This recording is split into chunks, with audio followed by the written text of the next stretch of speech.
Hello. Welcome to the Wyrd paint stream. Play Wyrd. Today I thought I'd paint some Victorian ruin bases.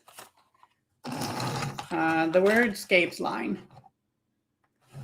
And I've got a bunch of 30 mils and a 50 mil base, which I thought I'd brush up. So mixing it up a little bit now, not painting any miniatures, but painting bases instead. Although these bases are so beautiful and also quite vertical, so they kind of feel like miniatures too.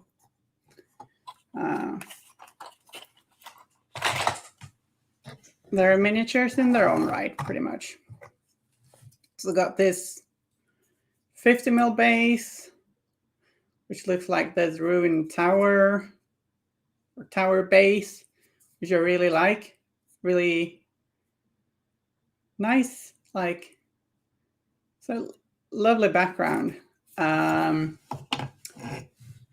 got a couple of smaller bases, little ruined bits on them. And some more. So there are 5 in a set of the 30 mil bases, 5 different ones, all really easy to assemble. Just like they're 2 pieces each. One is 3 pieces. That's pretty much it. And I think one is 1 piece. And then you got this little alcove thingy. And yeah, so I'm going to be working with a dark undercoat, as you can see, and I'm going to be dry brushing this in multiple layers, then washing and tinting the different rock areas and highlighting them with a few like layers and stuff. And also kind of improvising a little bit as we go. So yeah, it's going to be fun.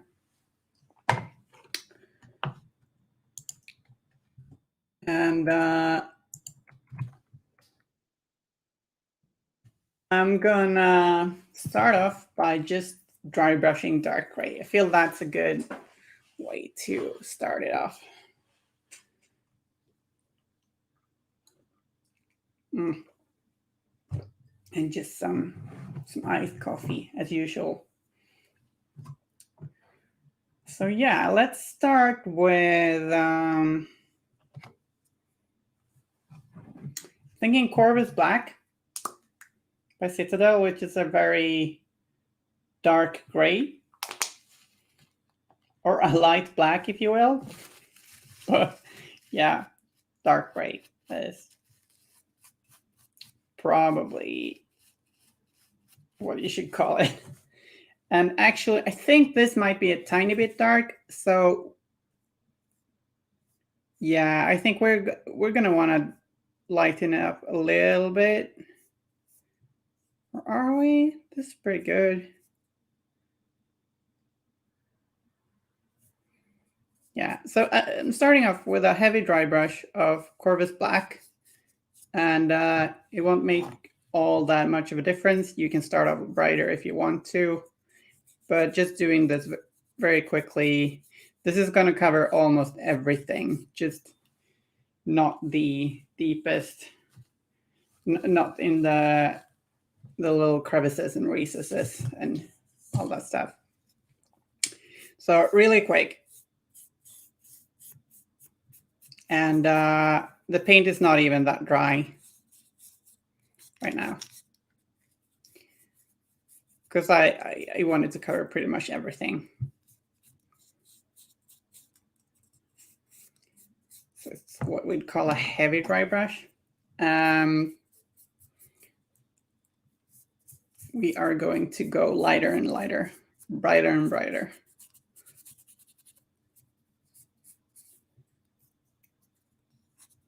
You could probably skip this step because it's just very, very dark.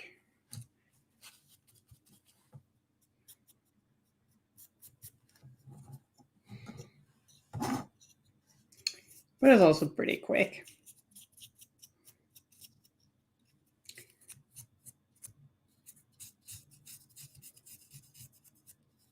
So next week, there's going to be some Thanksgiving World of the Wheel craziness, I think. That's going to be cool.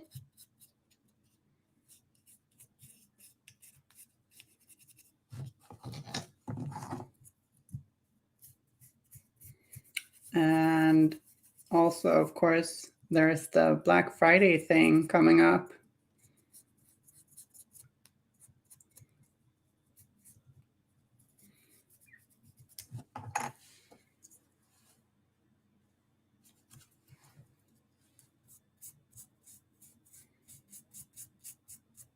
That wallet train makes me so happy. Yeah. Paint me like one of your French imps. It's a lovely piece of terrain. I'm keen to see the rules for it. Love the wackiness.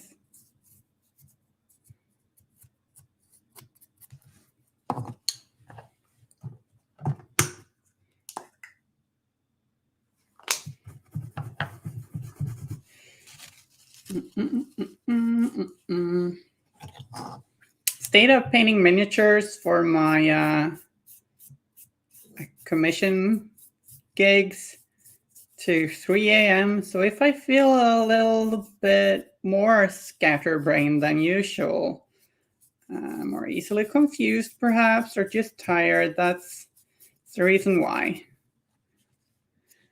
I was up pretty late. That's just me paying for my procrastination lately.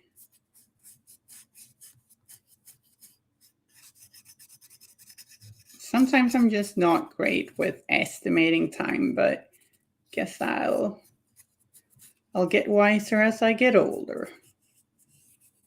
I hope. I'm still hoping to get wiser. So dry brushed all that quite heavily with Corvus Black, very dark gray. And we're gonna dry brush with a lighter gray next. But one thing to bear in mind while painting rocks, stone, etc., is that stones aren't just gray. There can be a whole lot of different color variations. Like obviously you've seen stone in different colors, but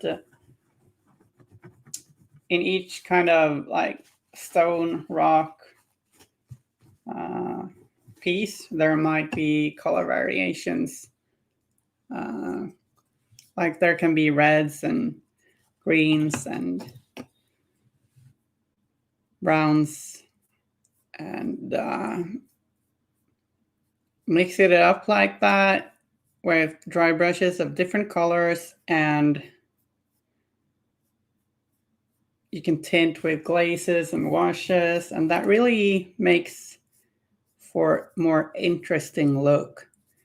Like a cobblestone base, for example, which is just dark gray dry brush with lighter grays will look fine. But if you tint the stones, different cobblestones, and like either by painting them different colors or just tinting them with glazes and washes, inks, contrast paint, etc., you can get some really interesting effects, and it's just more fun to look at. If everything is one uniform dark gray, it just looks pretty bland. But we are starting off by doing that very bland gray thing. And then we'll get more creative as we go along. So I'm now dry brushing with Mechanica Standard Gray, but with a little bit of Corvus Black in it. It's like an in-between color. And we're doing this, still a pretty heavy dry brush, but we want each layer to be brighter and brighter. So it,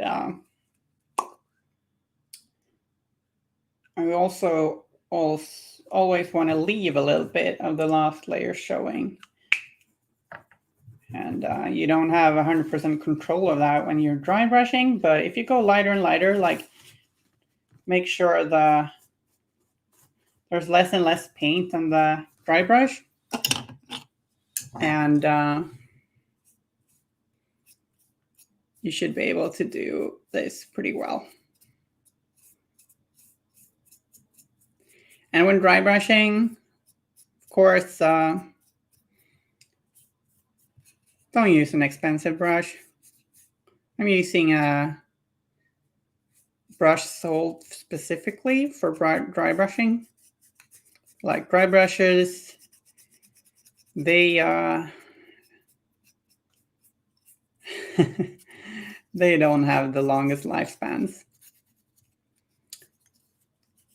And it's often the end of the line for a regular brush too. Like when a brush has gotten old and bristly and bad, and you've tried to take care of it, or maybe you've been bad at taking care of it, like you might just end up using it as a dry brush because it's not as sharp and pointy as it used to be. And that's the last stop before they cross the river Styx.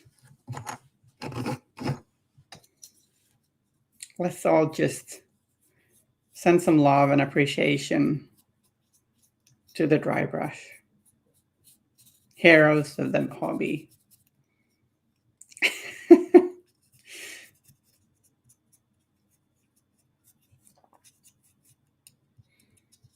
It's a bit of a slow day right now. Nobody really here in the chat. Maybe they're just late.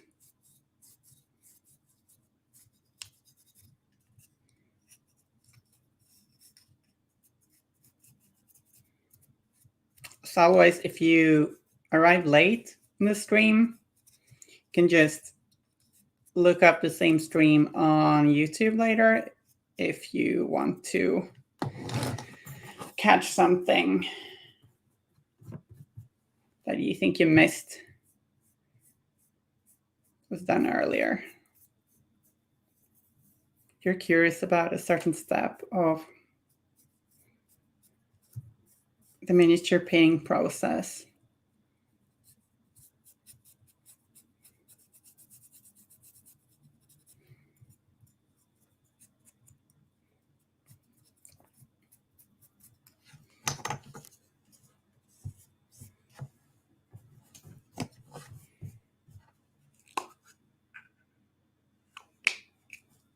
Hello, McBluff. How are you doing?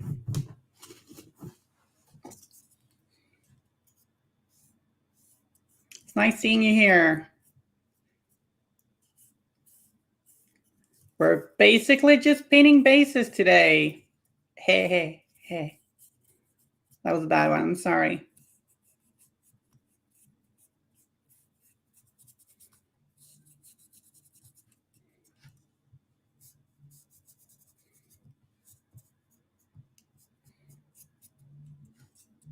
I'm okay, how are you? Yeah, I'm pretty good. A little tired. I stayed up painting miniatures till 3 a.m. It's my own fault. But I got coffee. Iced coffee as usual.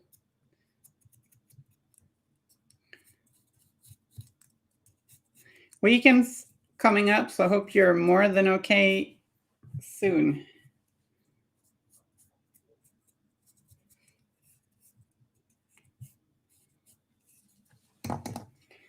Now,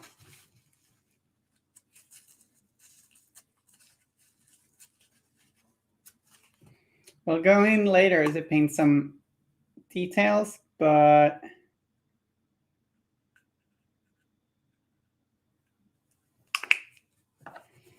so far we're going to just be painting quick and dirty with this dry brushing. So a pure mechanical standard gray right now. Insomnia strikes. Actually, in my case, it wasn't insomnia. It was just a deadline and I was lagging behind a little with work, so I had to stay up. Hello, Yappy J. Here to rescue us yet again.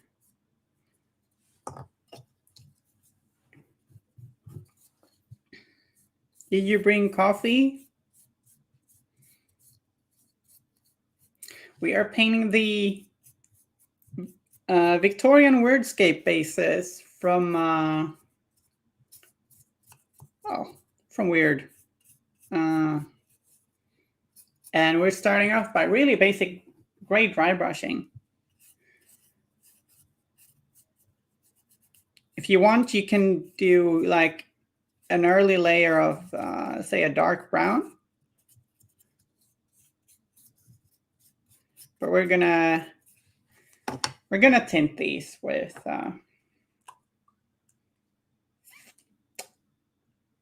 some browns and greens and stuff later. Maybe some reds.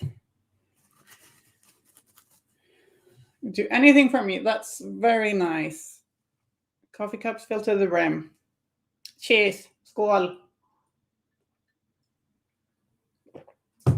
Cheers, and Swedish is skål. So that's the word of today.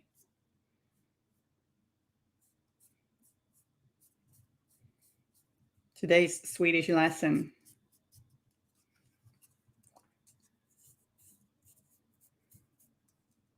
Keepies? What language is that?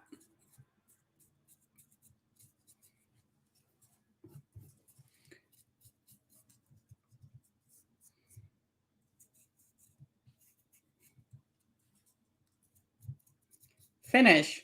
Oh. Yeah? You might be right.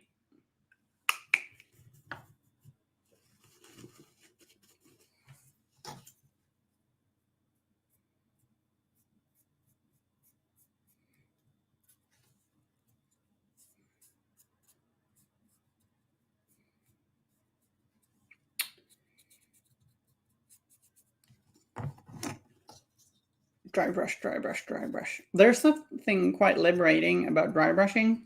Just painting terrain and all miniatures too. Yeah, probably at least 2 P's in there, I think. Maybe 4. They like their consonants.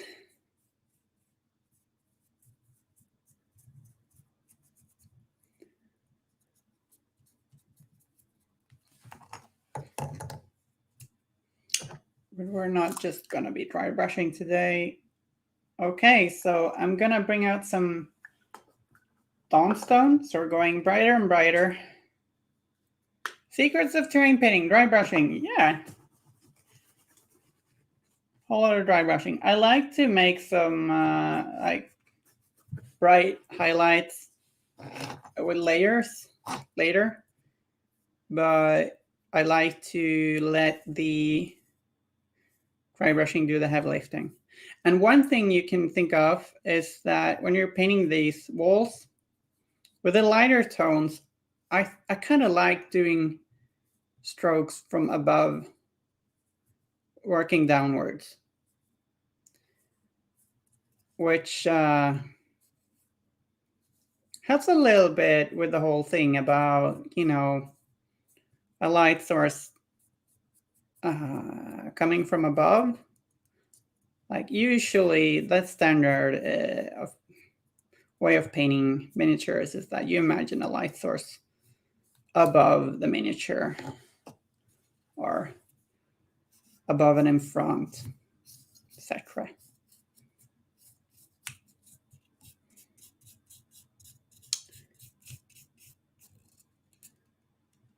Yeah, striking the way you want light to come from. I don't think that's super important in the early layers, but when you get to the brighter ones, that looks great doing this. And we're kind of overdoing this a little bit with like a lot of different layers here.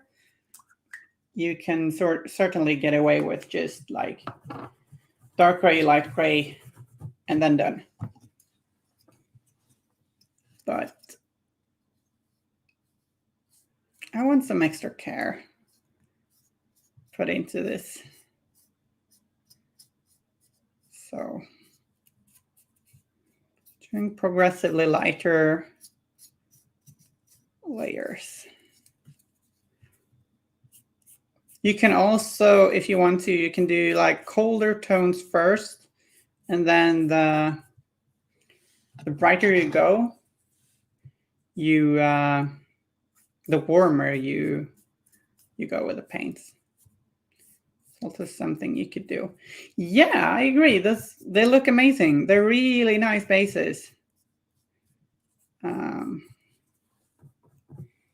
Really, really nice. And these are either going to be raffled away in the usual way, or maybe, well, that's probably what I'm going to end up doing. But maybe, I guess you could also have them as tournament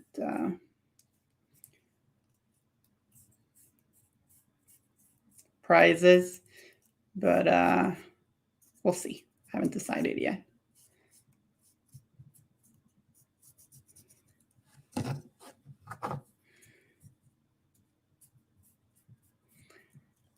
Are any of you painting anything cool right now?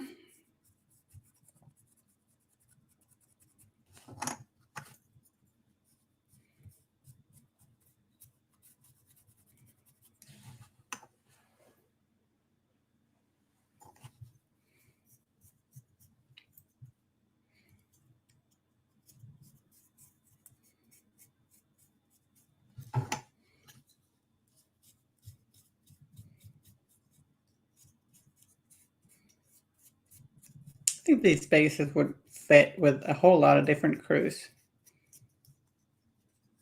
A lot of crews would look good on Victorian bases. Guess maybe the more cowboy Western themed ones, well, might look a little odd in Victorian ruins, but could be cool that too. Trying to reinstall everything on your computer failed miserably. I failed miserably to say miserably. To upgrade to Windows 11. Oh, God, is it Windows 10? I'm probably using Windows 10.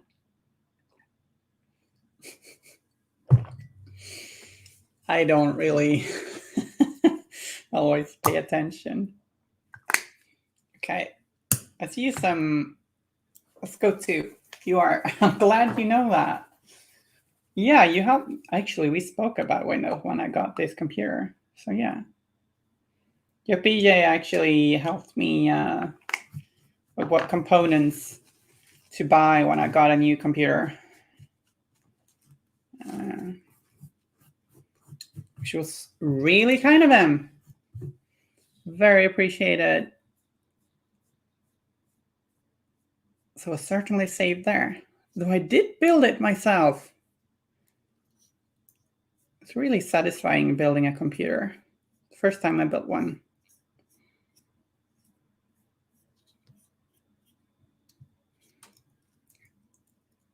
And it started on the first try. Whoop, whoop, whoop, whoop. So I'm now dry brushing with Gray Sear. All of these paints are from Citadel so far. I think actually we're just going to use Citadel paints today. And now we're getting brighter and we're only doing strokes from above.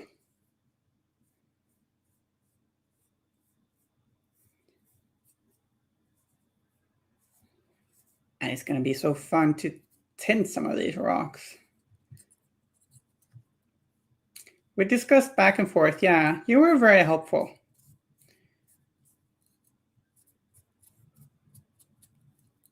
It's great having a tech guru friend.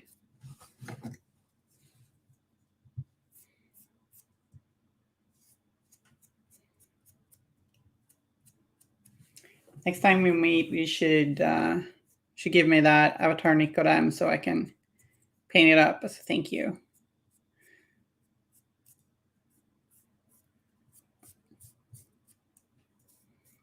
Can maybe do a YouTube video on it or something. The old avatar Nicodem model is such a cool model.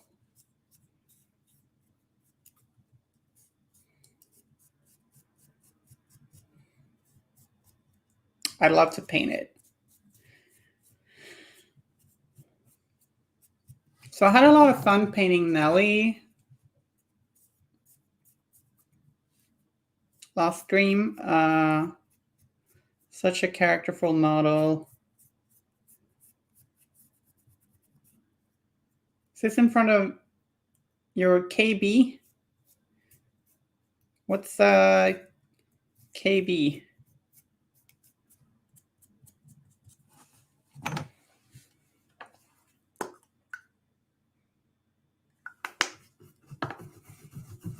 Keyboard. Well, I'm not. There are so many different aberrations to learn, and now I am wiser.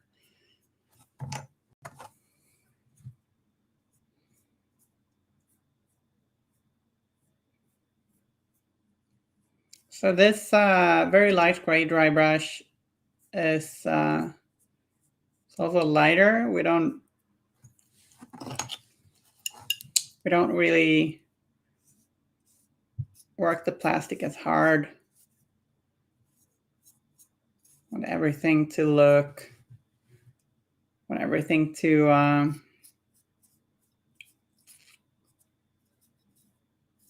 like all of the different shades of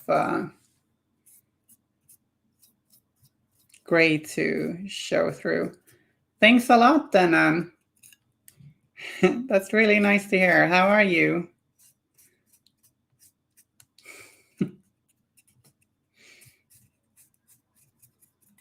We're just painting miniature bases today. Normally I paint a miniature that goes in the base, but today I thought we'd do some spooky Victorian bases.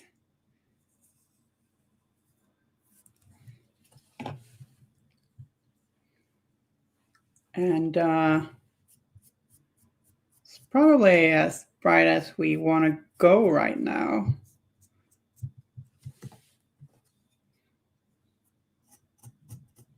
Don't think we want to go any brighter.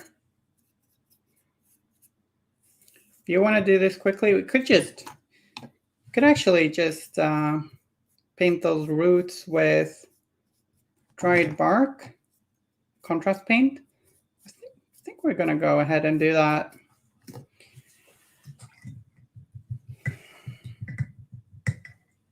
And then for some stupid reason, that was one of the contrast paints I didn't bring out. Where did you go? Skeleton Horde, Gilliman Flesh. This is great content right here. Black Templar. No, that's not the one.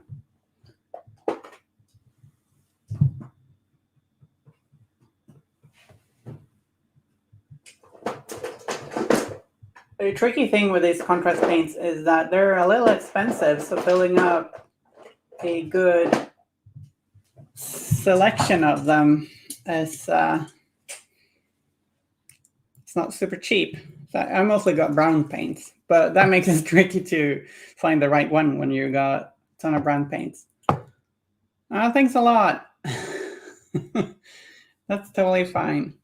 I'm glad to hear that.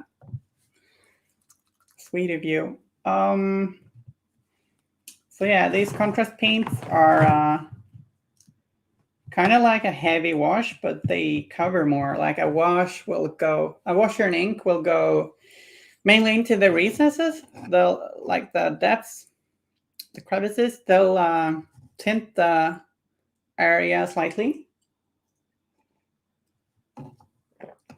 But a contrast will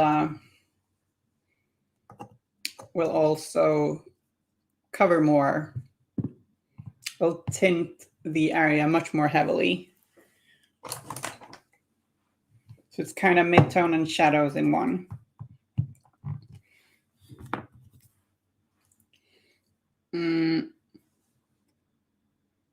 This brush will do.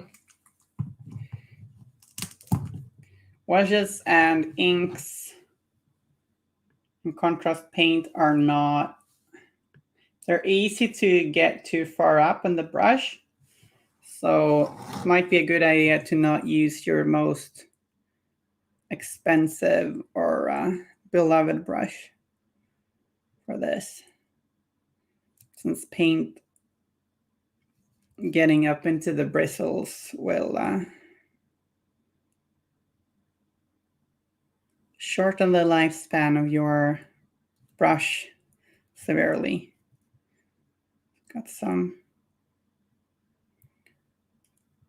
a nice, lovely, overgrown ruin look here, and we are using the depth of shadow which we created with all that dry brushing, because we're painting over with Citadel Wildwood, and it turns the roots into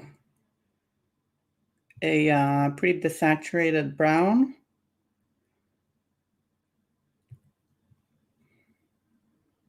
But with regular paint, you'd get a very flat look. But this is transparent in a way that we still gain the benefits of all those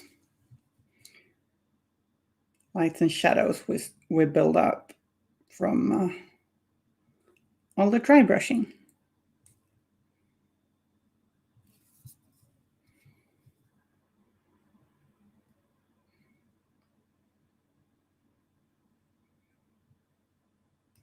You might want to, yeah, I'm gonna paint the bones and skulls in a brighter kind of white, maybe a little warmer to contrast with this pretty cold stone. Yeah, it's pretty satisfying actually. It is.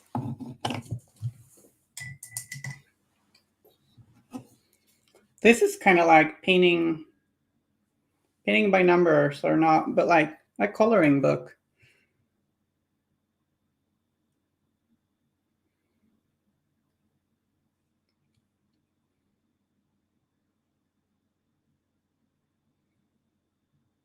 And if you accidentally get some paint in a place where you don't want it, or it starts pooling, you can quickly try and soak that up with a dry brush dry brush, not a dry brush. Or you can also like add a little bit of water to a brush to kind of turn it into an eraser. Might want to do 2 layers in some spaces to get the roots to look a little darker and a little bit more brown. The contrast paints are a little different. Some of them cover much more than others, and this wildwood color is one that covers a little bit more. But for example, Skeleton Horde, it doesn't cover much at all. It's almost like a wash or ink.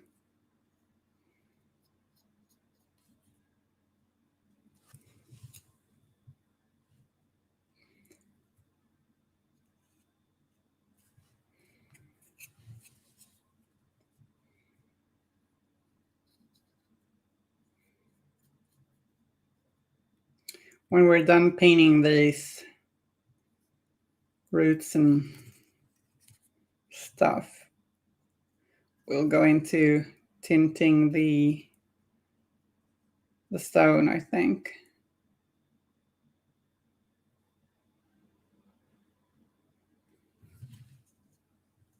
We might also want to add some layered highlights to the roots. A little bit, at least, to make them pop a little more.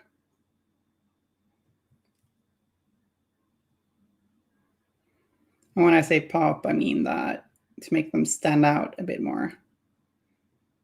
It's a pretty common expression, like they pop, you see them more clearly.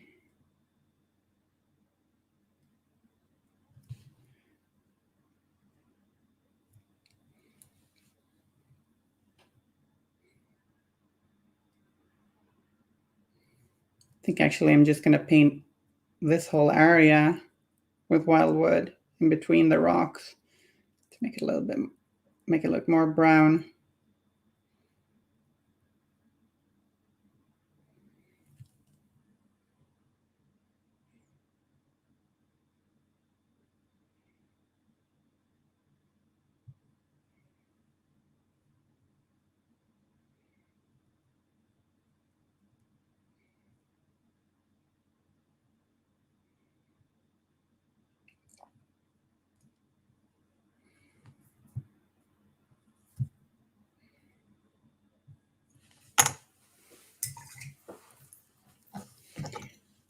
This one's got roots too.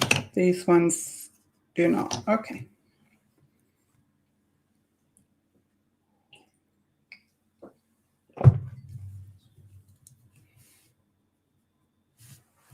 These contrast paints are kind of expensive, so it's nice to have some sort of paint pot holder thingy, because toppling one of these paint pots over, spilling all that expensive paint really kind of sucks.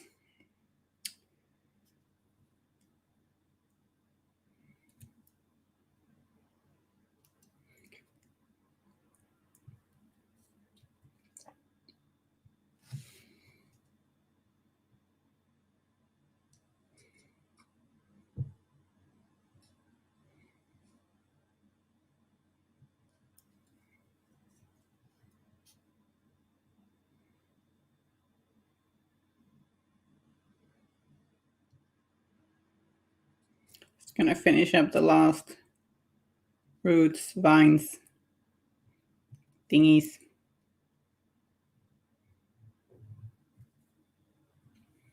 See, if you want to, you can do this a little bit more green.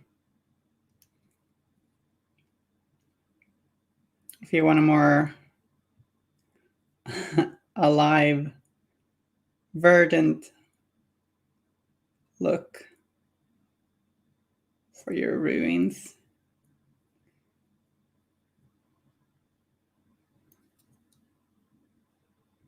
Verdant is such a beautiful word.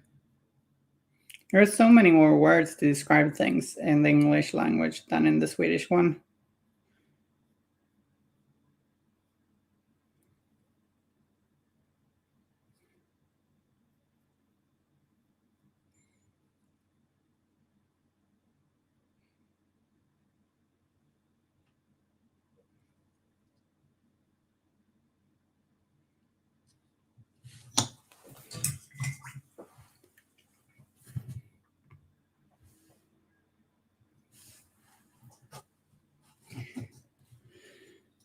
We have some nice letters. English lacks. English.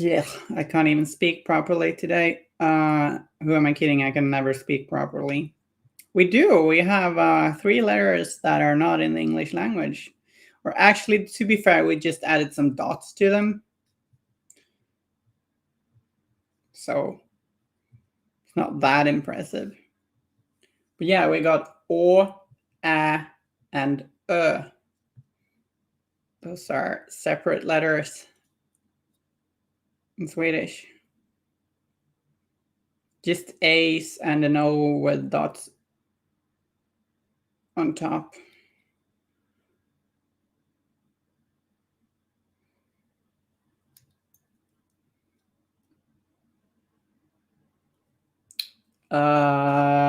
English uses W and Q that we do not use.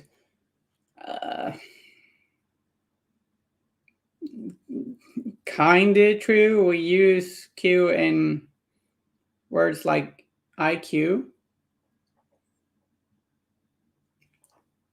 So we certainly use it. It's just pretty rare. As always, Foliage has a lot of letters not in the English alphabet, so learning that has been fun. Yeah, I can see that.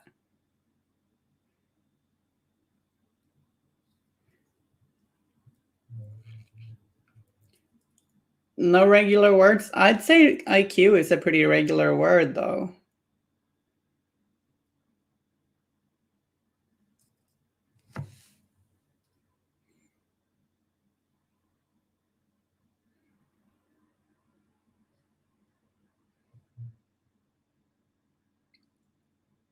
Like, we use W in wienerbröd, so short for an English word. Sure, but it's kind of also a Swedish word by now. Like, a lot of our words are from the English language, for sure. But like, yeah, sure, no original ones use Q or W. It's always weird that we... why is W called W? It's a double V, damn it. Stupido.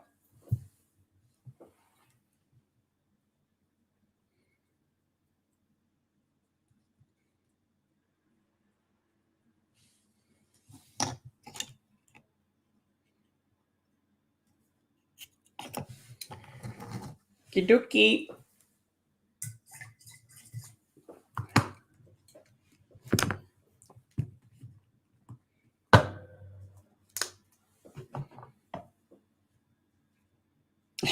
Yeah, I guess.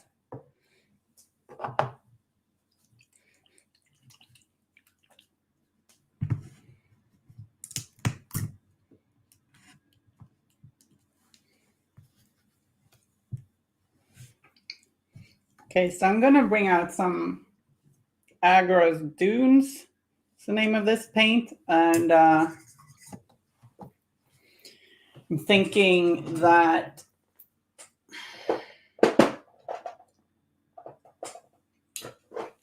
we'll thin it down a little bit with some well,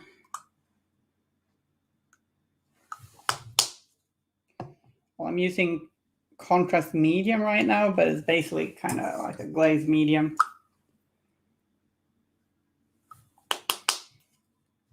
And I want to tint some of the stones a little bit. I'm gonna try it here. Oh, it's a little too light, maybe. Maybe I tint it too much. No, might be fine. I want to create some variation in the cobblestones here, which is really quick to do with contrast.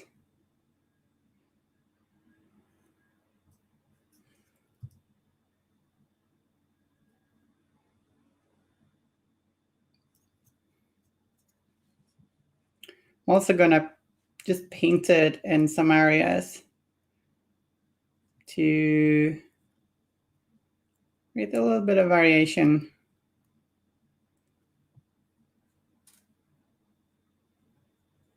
Different tints in the stone.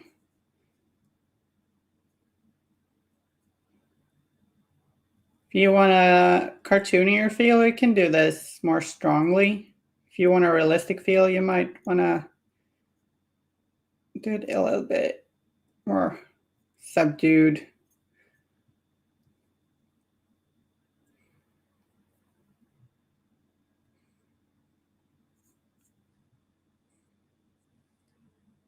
But this will look a lot more fun than if we had just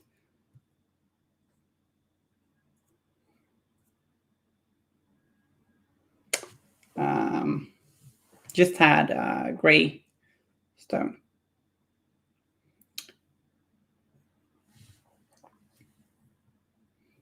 It's kind of fun. You can be a bit playful. Like, there's no real rules about where you should put this.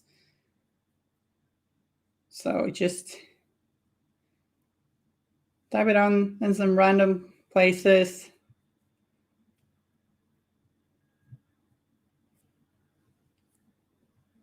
And that should look good.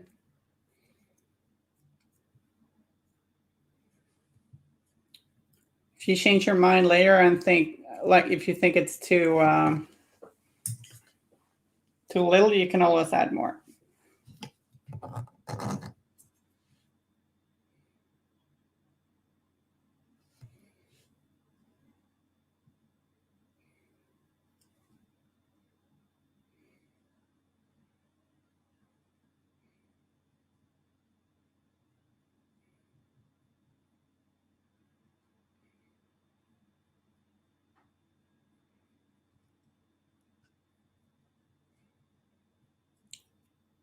Yeah, it's worth mentioning that I am easily confused, so yeah.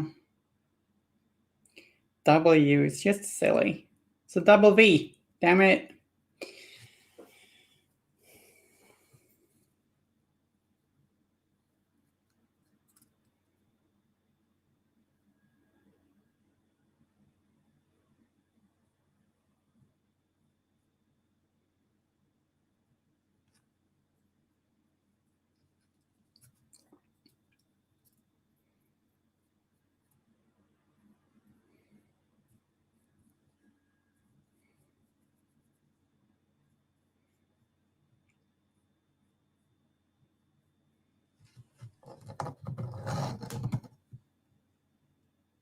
It looks nice, I think. We can work in different colors later. Maybe some greens, maybe some reds. I don't really have contrast paints for all those, but we can just kind of mix some glaze medium with some paint and get a kind of similar effect.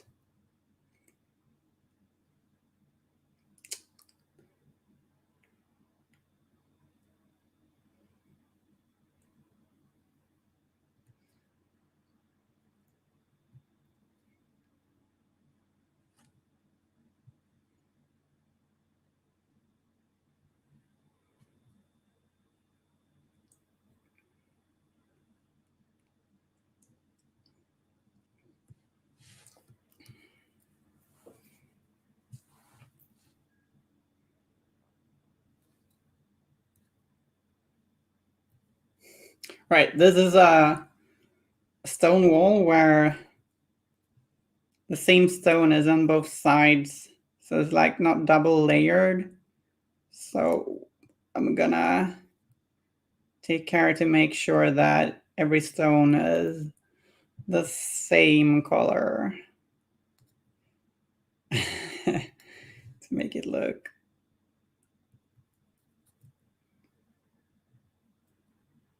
more reasonable.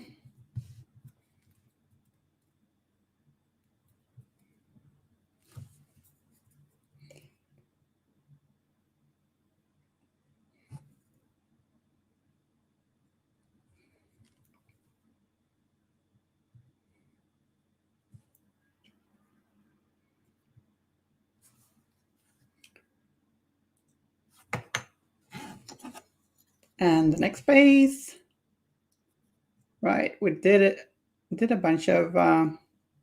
You can see here the wildwood makes like it's really much darker and more dominant color. So darken down some of these cobblestones. If we want to, we can just bring them back up a little bit later.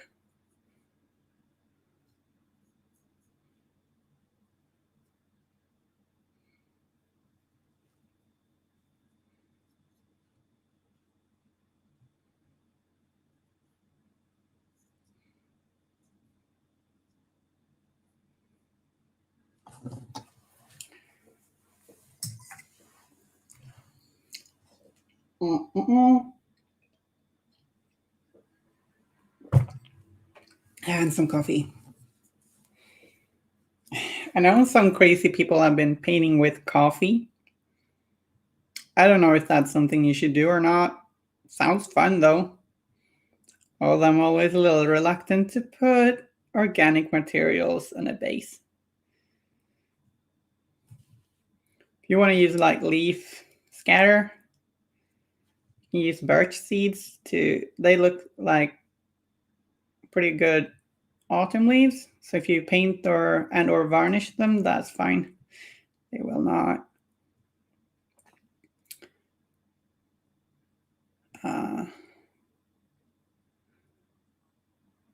start to break down in any foreseeable future. So could be cool in these bases to make them like moody autumn bases. That's nice.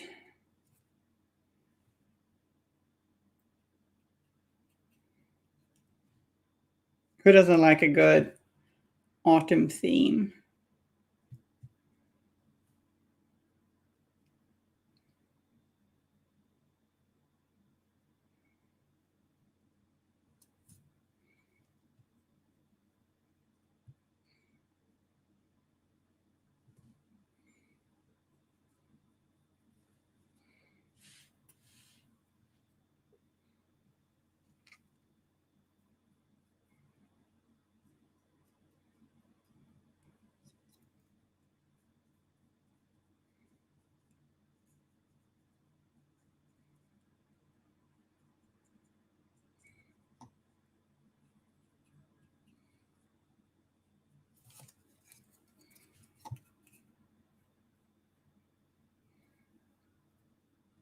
Can also think of weathering in areas such as underneath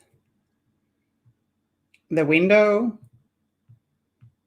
We'll probably have it'll have a lot of rain running down along the edges here and then underneath here. So could be a bit dirty where dirt collects and just runs down the wall there. Don't want to overdo it, but could be a little bit like that.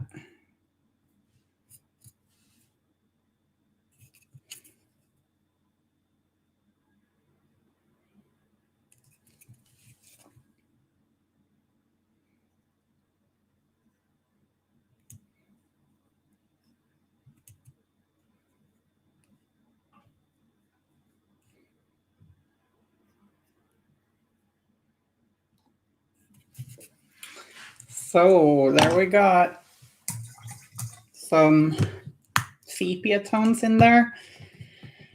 And I'm thinking we'll Do some greens as well. Do, do, do, do, do, do, do.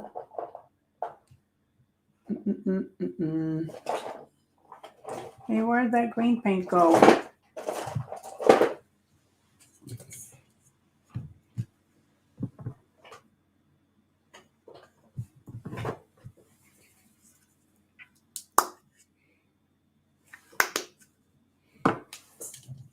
So I'm gonna grab some Citadel War Flesh,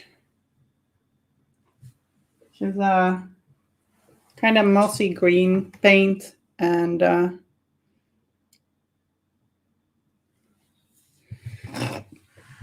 use it in some places to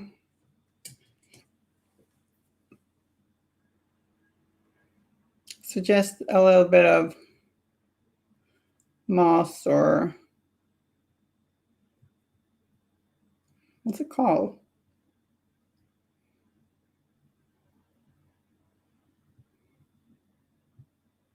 Not finding the right words here, but yeah, some little green parts. You have a problem with the stream lagging? I don't, actually.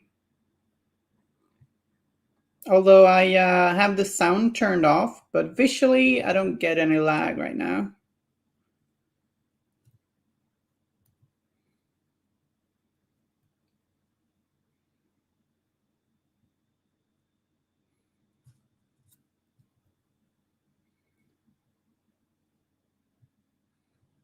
No drop frames there, okay. Yeah, maybe it's just you. Save yourself, Yuppie J. You need to save yourself.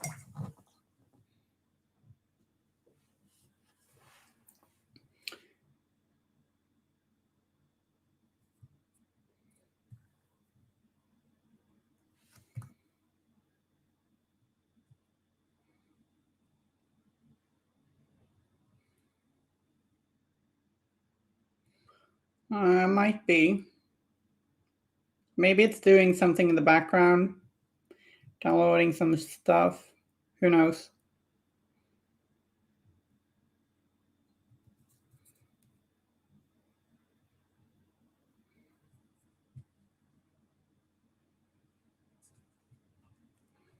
Oh no. Not doomed. We don't want you to be doomed. We don't want anyone to be doomed. Well, maybe the tyrants.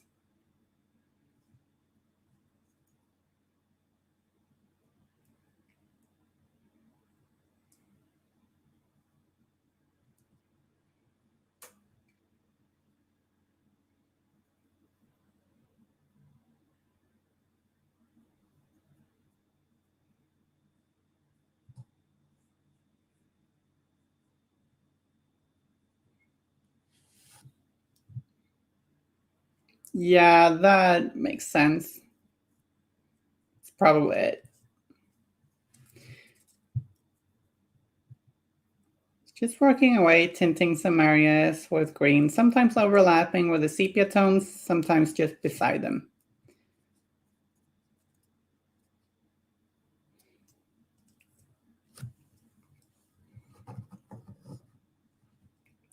I want it to be really light.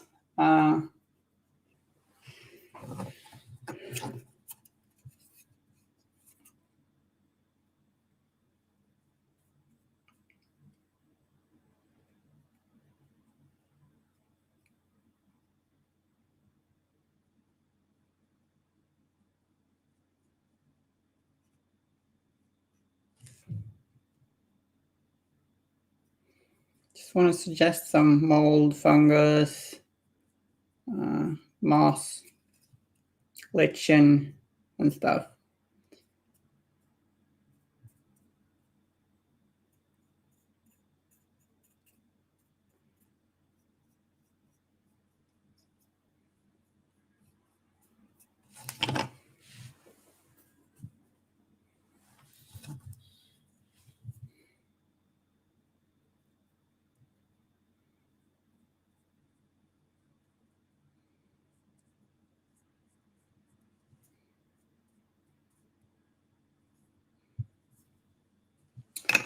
And, you know, I'm thinking we might also want a little bit of a dark blue. So I'm going to mix a little bit of, oh, that paint got a little thick. A little bit of second and scale blue, actually. Second and scale green is the name, actually. And a little bit of Corvus black, which makes for a kind of dark grayish blue wash. I'm going to mix it with a little bit of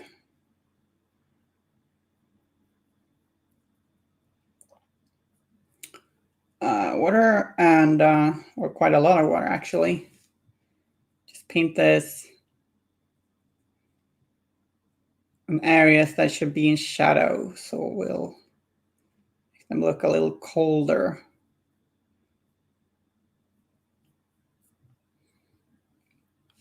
This is all pretty subtle, so I'm not entirely sure how much it shows up on the camera.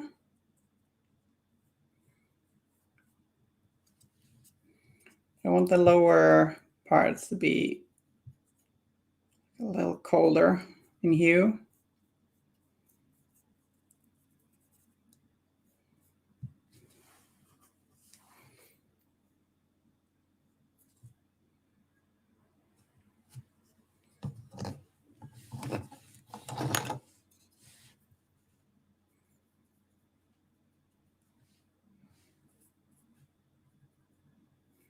This inner part to be pretty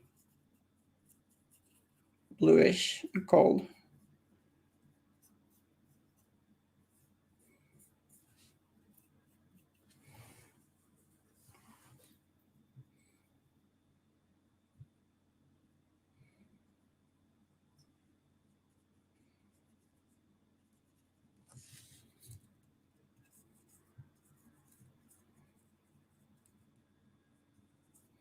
Sometimes I'm overlapping with sepia to make for a bit of variation and like some,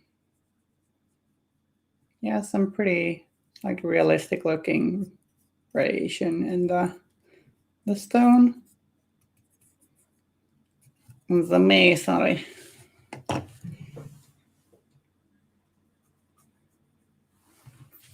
Might also add a little bit of black there into the deepest shadows to darken it down a little bit more again.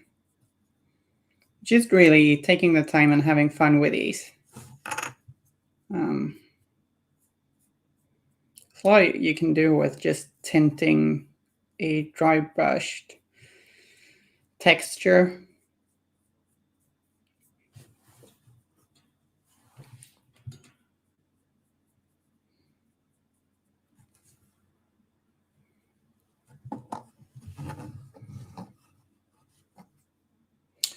That needs to dry a little bit. So whilst that dries, I'll bring out Harata, which I painted on a stream. It was a week ago, right? Oops, I just dropped my brush. And remember this guy? We gave him tattoos and cool swirly water magic stuff. I did get paint on my fingertips for sure.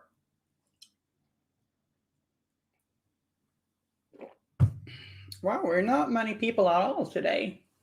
Is anything special happening today? Just very few watching. I'm glad you're here though.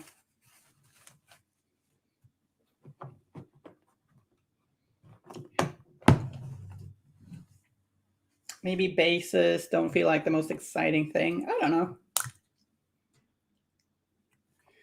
I'm gonna just start working a little bit on this base.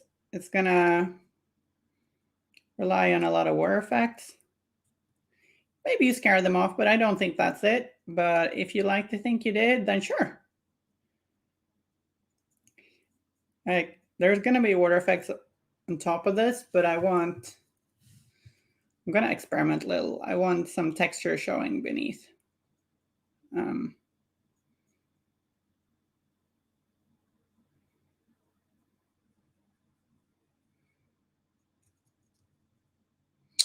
Using some dried bark to splosh down some spots here. I'm just experimenting. I think this could look cool. I'll just work up a texture. And gonna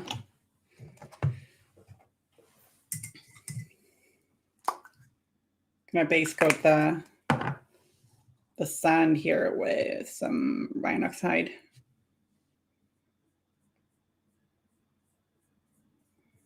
So dried bark is the more subdued brown, whilst Rhinox hide looks more like dark chocolate. I'll just stipple in some Rhinox hide here too.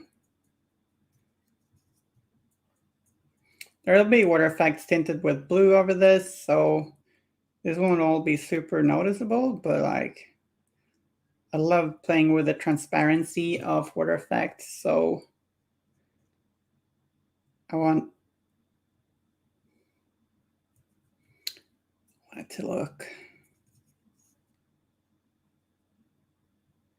like there's a texture underneath. And just gonna grab a little bit of black paint and add that to the, like mixing it on the base actually. Make it darker the further away we get from the beach. So I'm gonna work in some lighter colors closer to the beach later. Or maybe now. Our runes aren't really dry yet.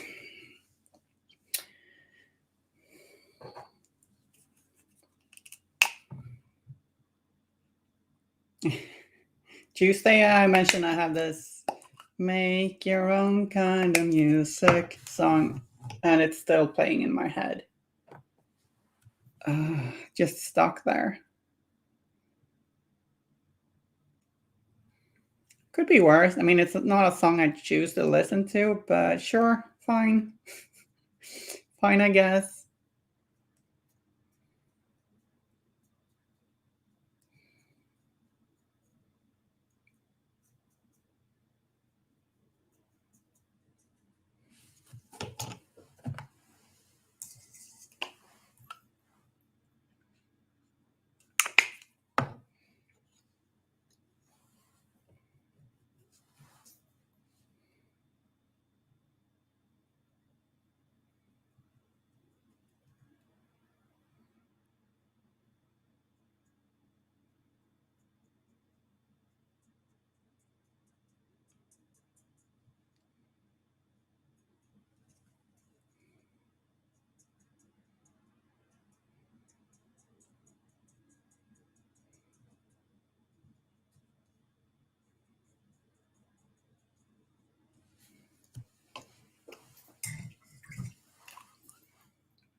Do you have a song that just keeps sticking to your brain?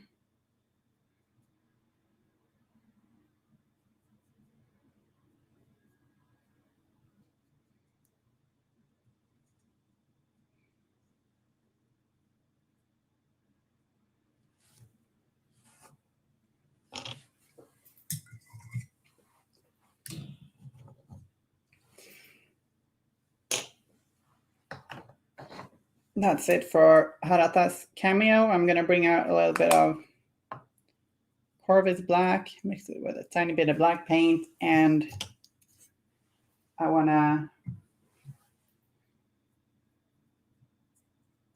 actually, let's maybe just do Abaddon Black.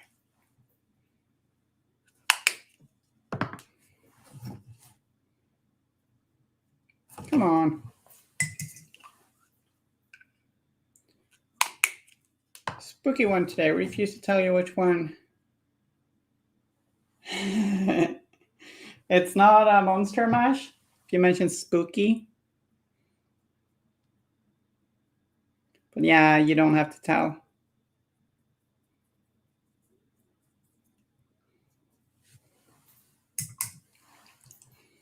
Just darken this down a little bit. Bases for your Rotten Harvest crew. Yeah? Maybe Pumpkin Field or Cornfield or Swamp Bases are always fun. Or some weird Victorian, dropped it, Victorian scenery bases thingies. Basing is a lot of fun. Some people say that bases are half the miniature. I'm not sure it's quite half, maybe like 40%. But still, bases, they do a lot. You can get away with simple bases too. That's why I think it's probably not half. But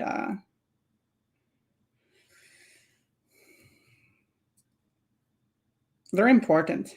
That being said, if you don't enjoy bases, like basing, don't overdo it. Do stuff you think is fun. But knocking out these bases, you can do it in just like 20 minutes. You want them a little simpler.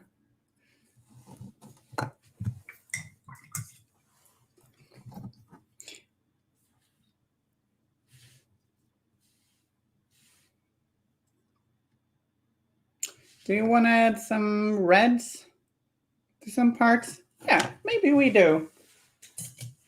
Maybe we do.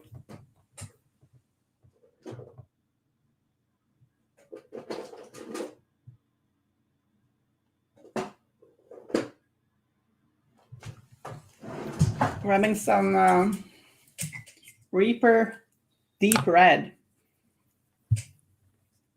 Let's see if this paint will cooperate. Yeah, I think that dropper bowl has clogged a little bit. Luckily, we have ways to fix that. Seriously? How hard did you clog?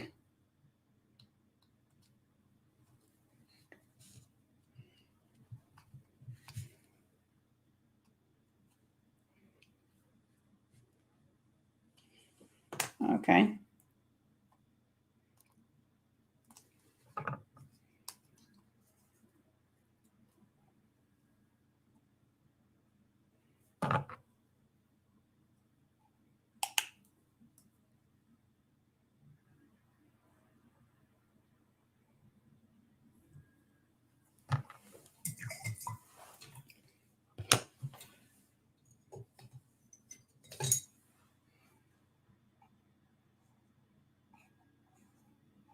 Okay, this paint got a little thick. Can happen to dropper bowls too.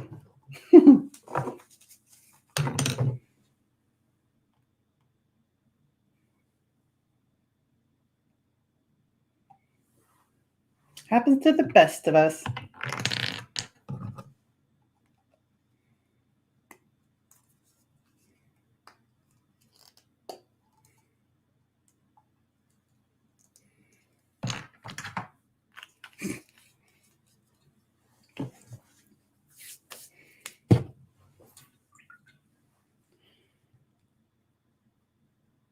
So I'm using a little bit of Reaper Deep Red and mixing it with water. And I'm thinking we'll tint some of these. These really look like bricks, so let's tint them A little red.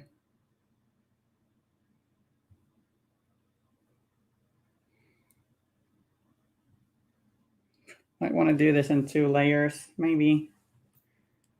We'll see.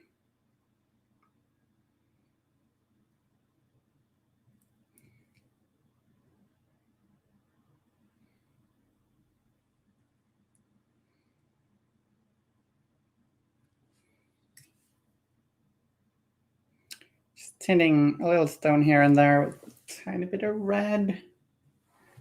Because why not? We're going bananas with colors here.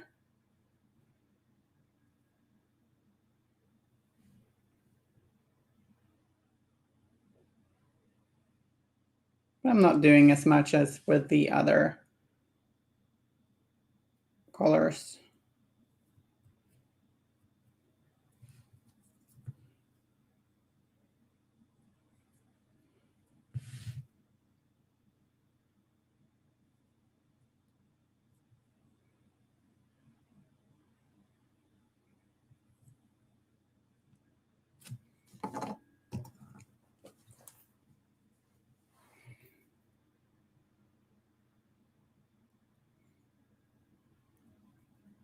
Just a little careful red tint here and there to make for a kind of almost pinkish rock.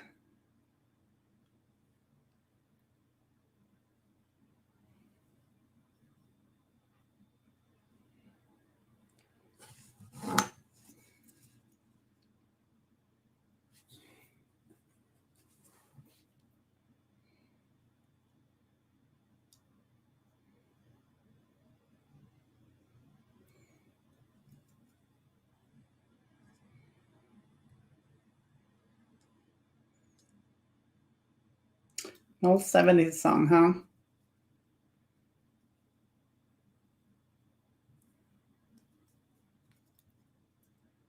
So I haven't played Malifaux since the tournament I visited or attended. And I'm not going to play again until a week from now. But then me and a buddy will have a guild versus outcasts game. It's going to be fun.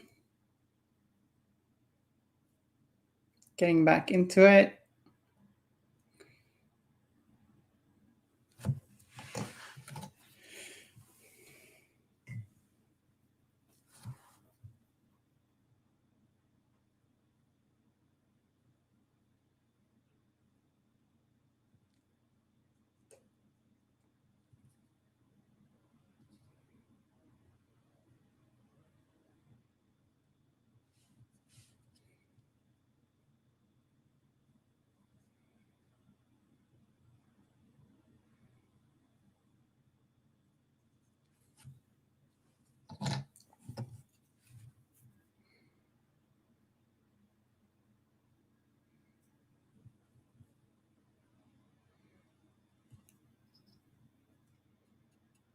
Next, we'll paint the bone.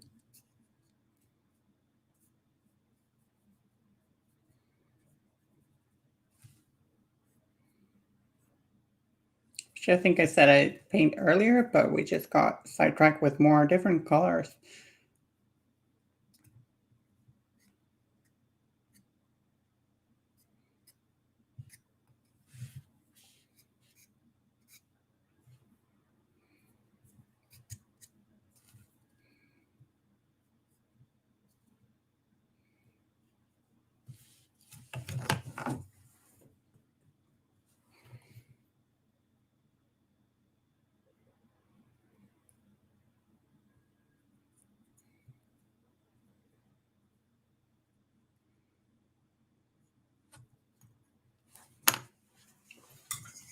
There we go.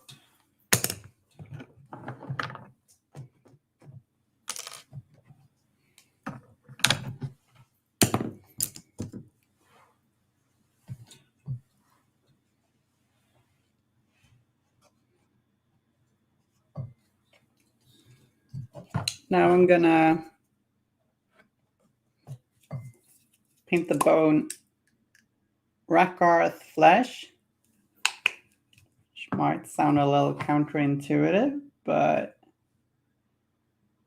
as I said earlier on other streams, I think it's a pretty good base for bone skeletal bits. It says flesh, but it's very sickly flesh. If it's flesh, it's like a light beige color.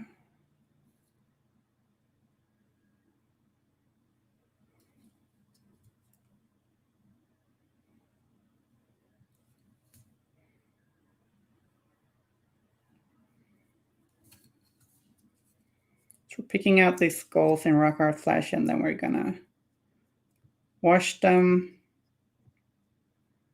fill up a little bit with Wyrdscapes Flesh again, and then go brighter.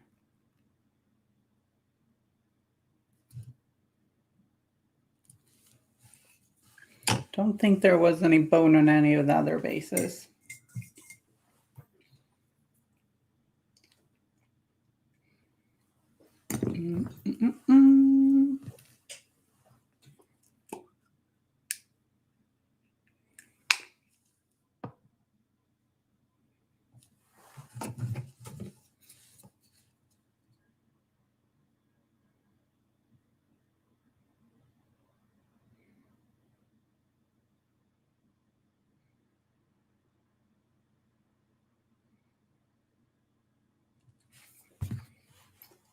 Made a little mistake there. Got a little bit of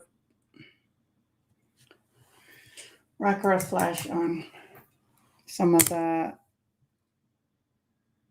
rock.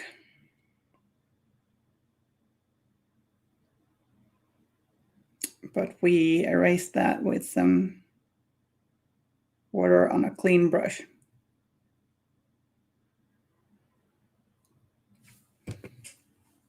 Once again,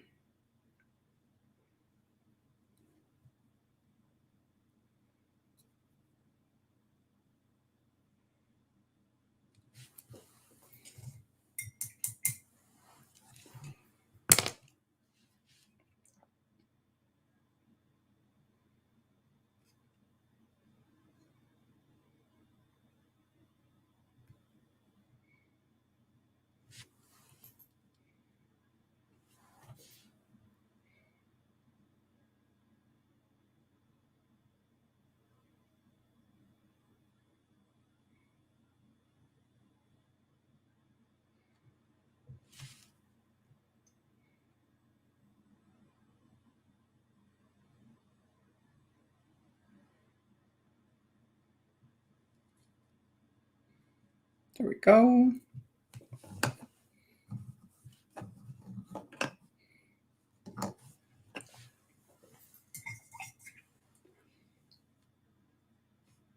Actually gonna mix Wyrdscapes Flesh with a little bit of dried bark and do some little layered highlights on the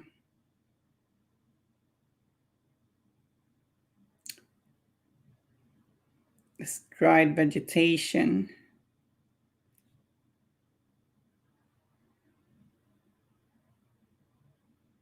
To make it stand out a little bit more. So there's already a gradient of shadow and light on these, but I'm adding a little bit more light to make them pop, like we spoke about earlier in the stream. Make them stand out a little bit more.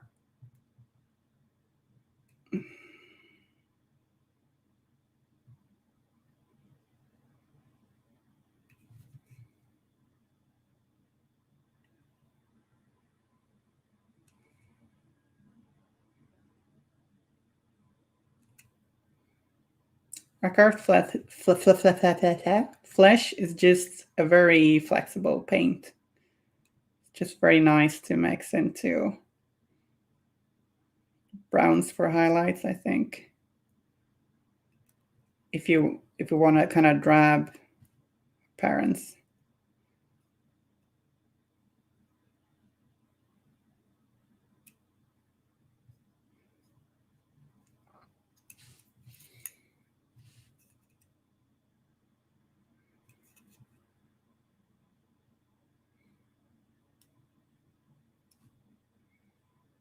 I'm not going to highlight too far in here because I want there to be a little bit of shadow in there, closer to the wall. I'm doing this highlights in little spots because I want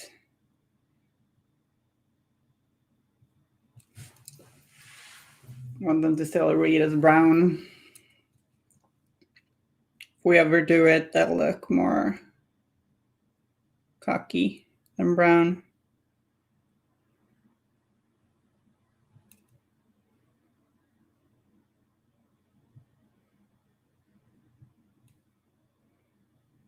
Could be cool to do like a wet stone look for this.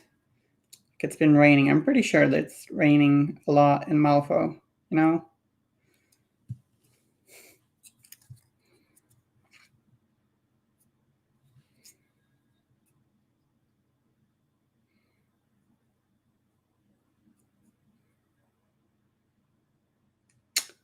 Kind of like in Gothenburg. It's known for rain.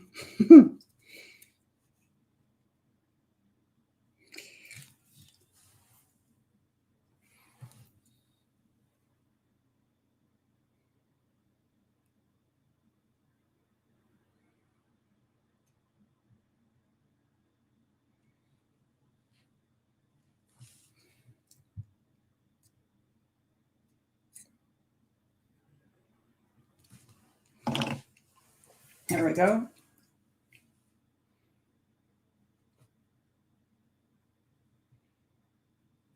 And this little base. Oops. Got a little bit of brown there. Which is not the end of the world when painting roots.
And this space got some roots too.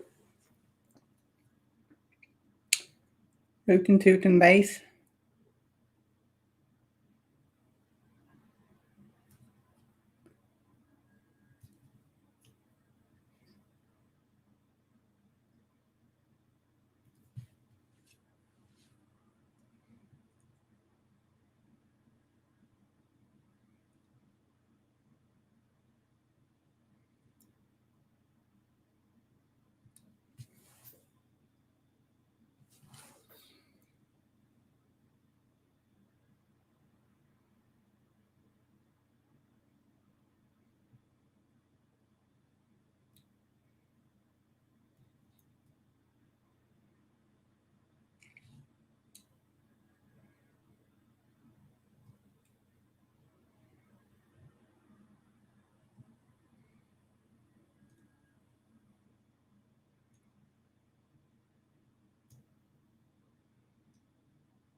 There we go.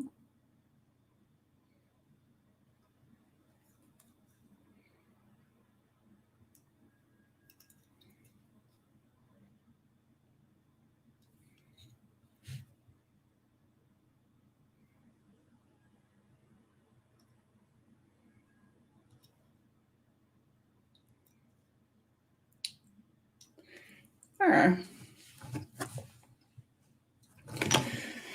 So let's do a little shade of the bones or the skulls. Well, the bones too. Doing this with Agrax. Could mix it with maybe some black if we wanna, but just doing Agrax. We're gonna build on that later. And I think we're gonna re-highlight a little bit. Like after all that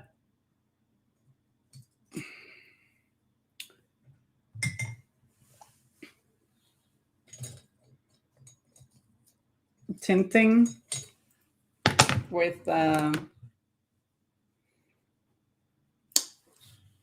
all those different colors, we might want to bring some of those colors up again, like, or some of those highlights back up. So I'm gonna go over some areas with gray sear and then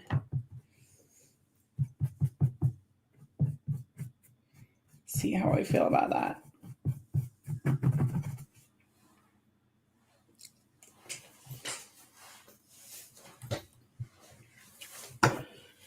Got a little warm. Just carefully dry brush a little bit of gray sear on some places, bringing back some brightness to some part of the rock, the stone.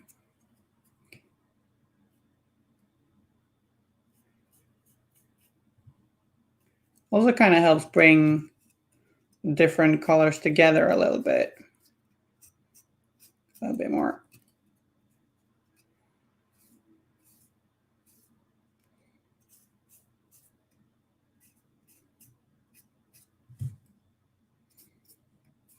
Kind of marries them into like a pretty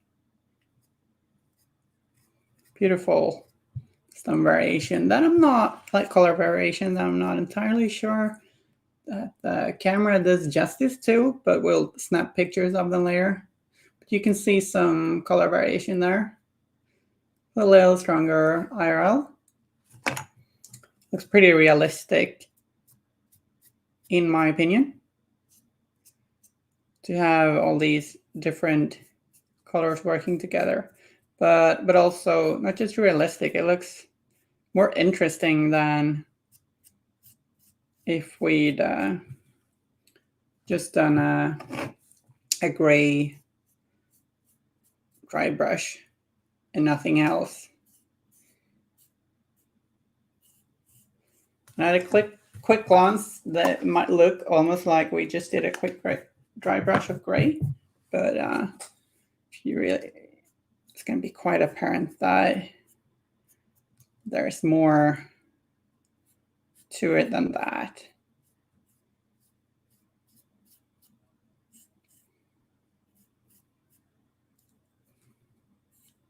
That you get pretty beautiful sort of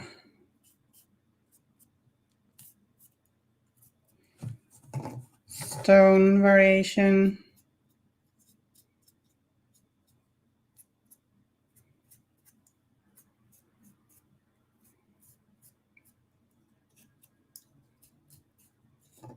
Also, it's pretty fun. Just do this. Just playing around.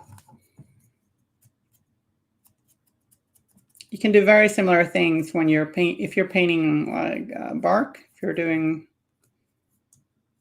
say, the Mysterious Emissary, if you're painting Malifaux, and just build up with dry brushes and then just work in different hues of color. Don't just dry brush it brown or gray or anything. Just work in some interesting, cool colors there. It'll look more alive, like there's fungus and molds and moss and lichen and all that nature jazz.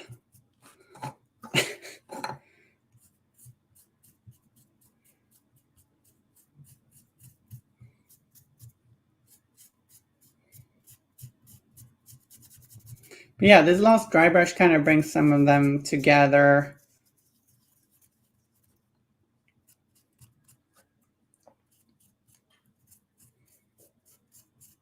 It's more saturated IRL.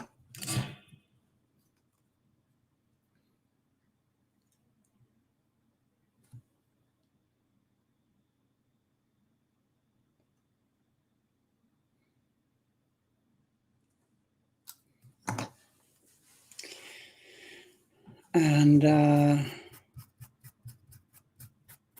now we wanna, I'm going over a bit more heavily on the top areas with this grazier dry brush. It'll catch the most light.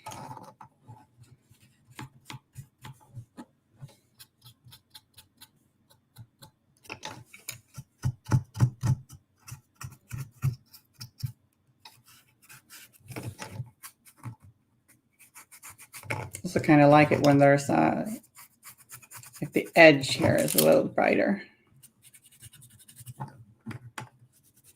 Stones near the edge. And now we're just gonna highlight the skeletons.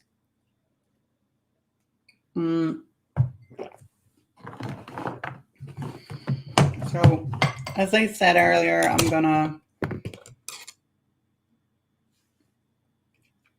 repaint them like our flesh and then go brighter from there. You don't need to wash. You can skip that step and you can just go from light to dark or mid-tone. Start as well if you wanna. There's a lot of different ways to do it. But a nice, so got a little bit of a, like I don't know if maybe I did a little sloppily. You can see here, there's a little edge there from the wash. Sometimes I feel like doing something with these little accidents, and maybe I'll keep like a little line there, almost like there's a little crack in the skull. So I'm like, yeah, oopsie. And then we turn the oopsie into a little feature. It's got a little crack in the skull. Hello, Sitkin. You look like you've been asleep.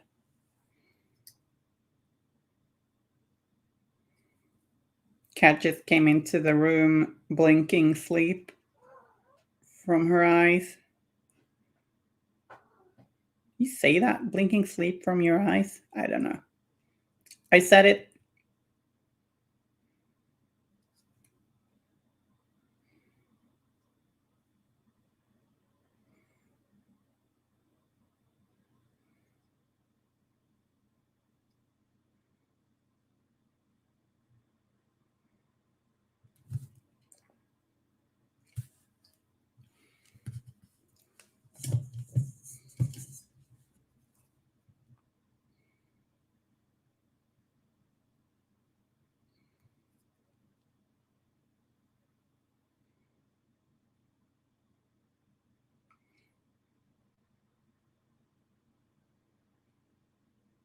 There's a little imperfection somewhere in a, say from your assembly or cleanup.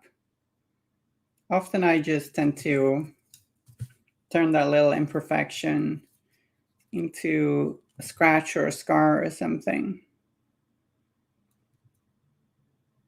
Ideally, you want to be careful, of course, but sometimes you might have a little roughness in your miniature due to assembly. Happens to me sometimes, at least. once in a blue moon, you know, and you can turn those little happy accidents into a feature. Now, we didn't have that here, but we had that little washing accident.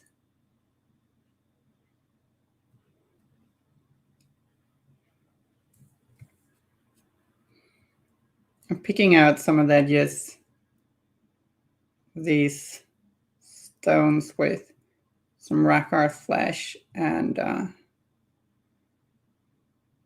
could do a gracier, but just making them pop a little bit more, you know. This kind of centerpiece base.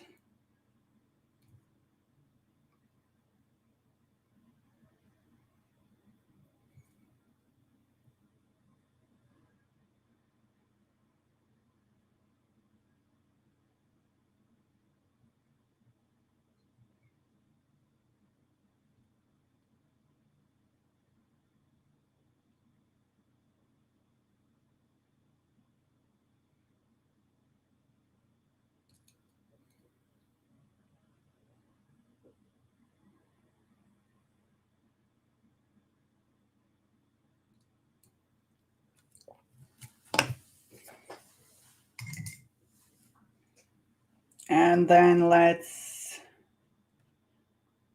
mix the Wyrdscapes Flesh with a little bit of white or off-white.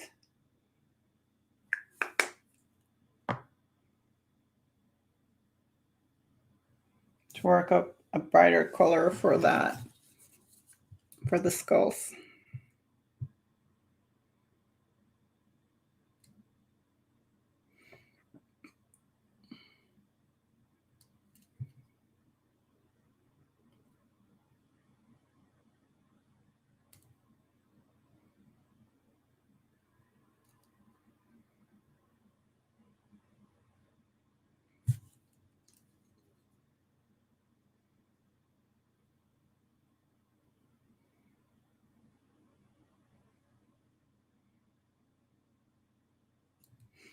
Like I said, these bases should look really good with just a tiny bit of work too, so you don't have to spend this much time on them if you don't want to.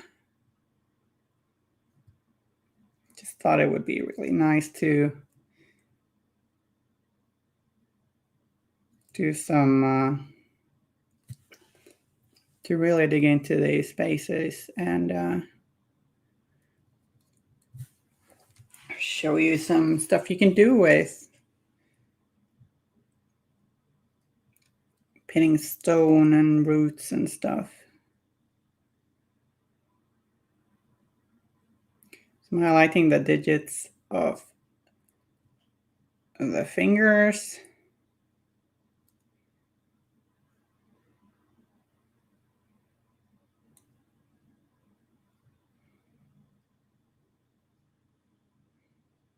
There and the middle and ends of the skeletal arm.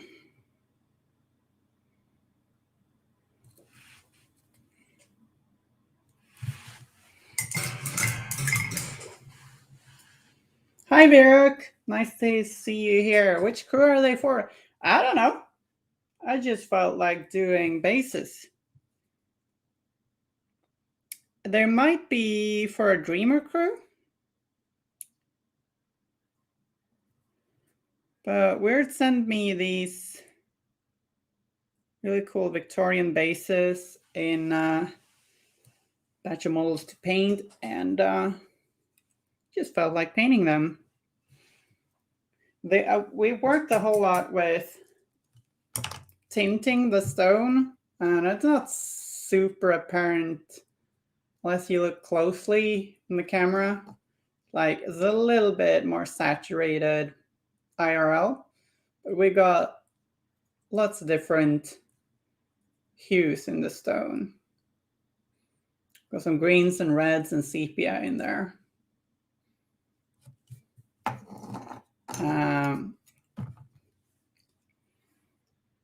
And we picked out the roots, and we did the sepia tints with contrast paint. which was really useful. Yeah, thanks. It's very atmospheric. Also took care to make sure that some areas were a little bit more in shadow and that the shadows are a little bit colder.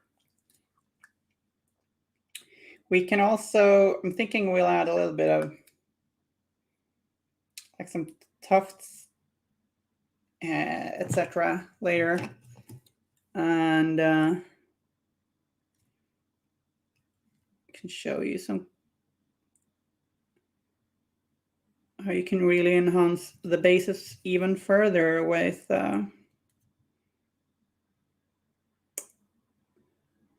some cool autumn flavored tufts. Just gonna do a final little highlight of these skulls with some white and call them done.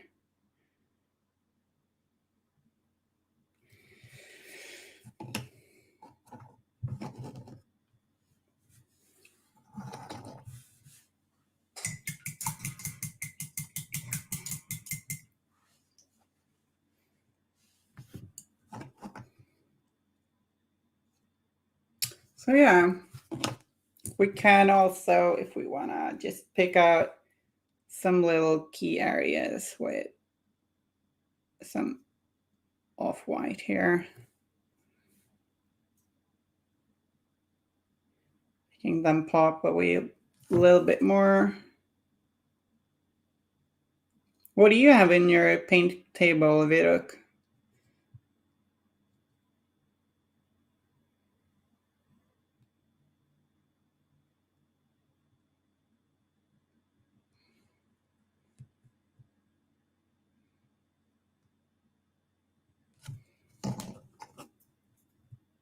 These are almost like backdrops. Like it's often very clear. Most of them, it's very clear where your the front of the miniature is going to be. Or like photo backdrops almost. And therefore, I feel like you probably ES. So just explorers in general. Seeker, right. Love the Seekers. Had a lot of success with Seekers. Only small tournaments, but I won the 2 tournaments I went to, playing mainly Yedza. One game was with Anya. They're beautiful models, but also really fun to play. Oh, the Lamplighters are so cute and so good. I've never used more than one, but I could see myself getting 2 maybe sometimes.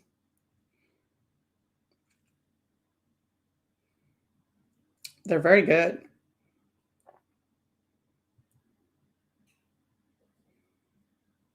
If you had 2, you'll have a crazy amount of lamps, which should be fun. And they're lovely sculpts, so you kind of want to paint all of them, right?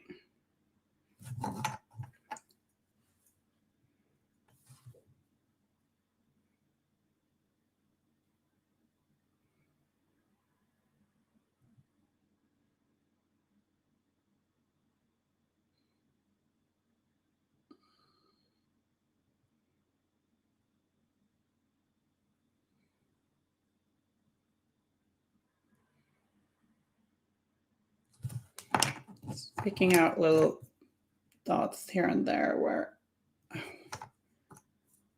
want the eye to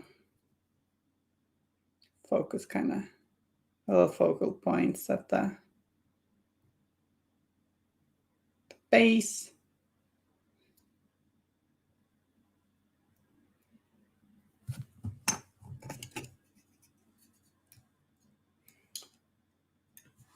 Oh, I think it'll be a very happy friend then. Senior Yedsan, you're Mikhail. Is it Mikhail or Mikhail, by the way? It's Mikhail.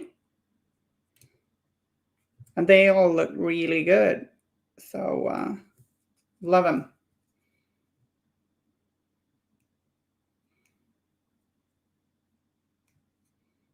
Hope you can go to the tournament soon if you wanna.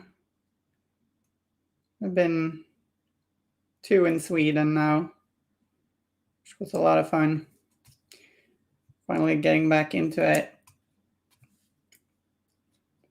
And a league. That was some vassal. Oops.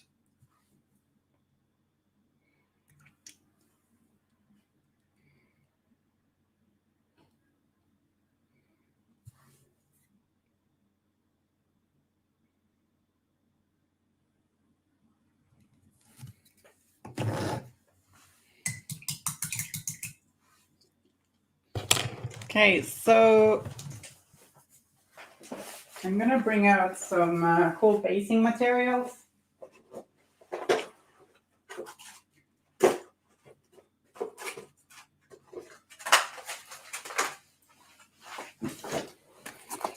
So I'm a real sucker for cool basing materials. And I like autumn. So I got these shrubberies. Didn't mean to do like I don't really mean to do an advertisement here, but I thought we'd have some fun with that. Yeah, Mikael is a very cool model. We call him Micke here in Sweden. Or I do, at least.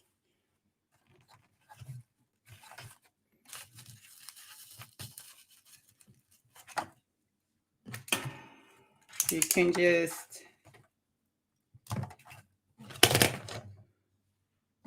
grab little pieces of these shrubbery basing thingies, and like little shrubberies or tiny trees, and really get a nice fall feeling.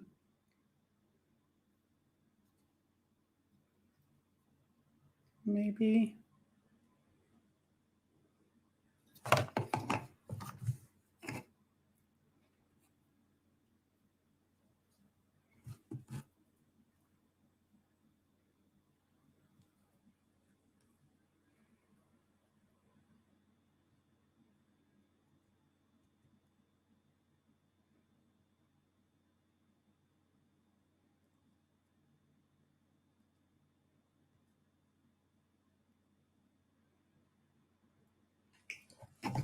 So I'm gonna bring out a bit of super glue and decorate these further.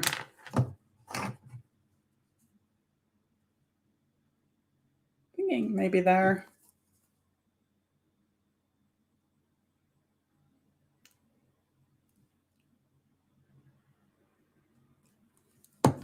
Normally you wouldn't want to glue on painted surfaces, but with basing it's fine. It's very light basing materials. It looks kind of nice, I think.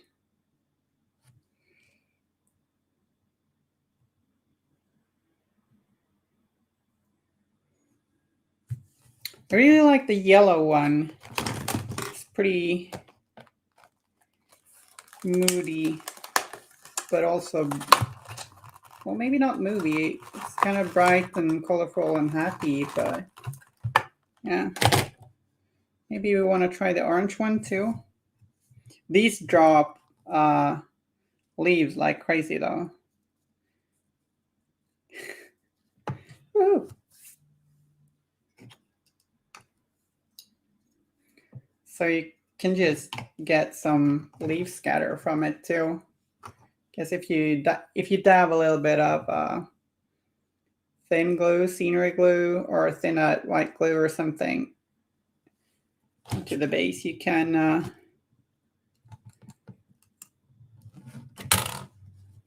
have some fallen leaves. Because yeah, they crop a whole lot of those.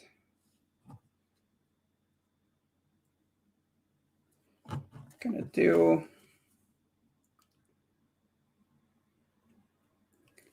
some orange foliage here. Ah, come on. Tweezers might not be a bad idea here, actually. But I think we'll make do.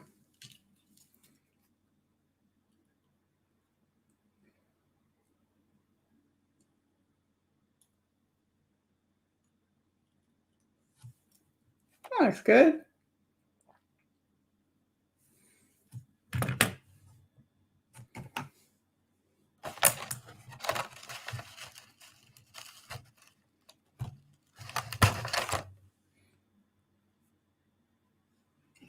Guess you could, if you want to turn these this little creeper tree into a live one, you could add foliage up there. But I'm not sure I'm liking that.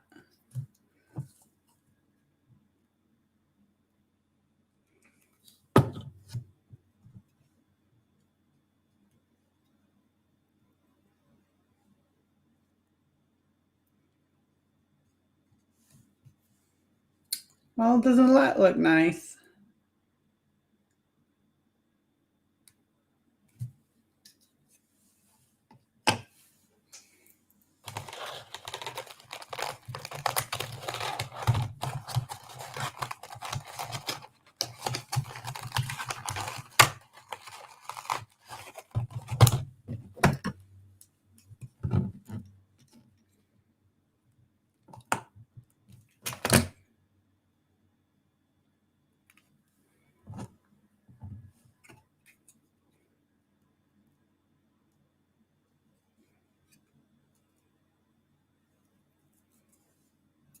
Maybe a little shrubbery there.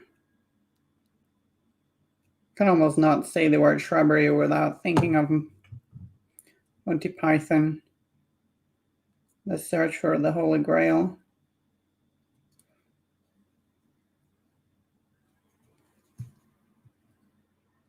I love decorating bases. It's just so much fun. It's kind of like, it's almost like miniature hobby gardening, but they won't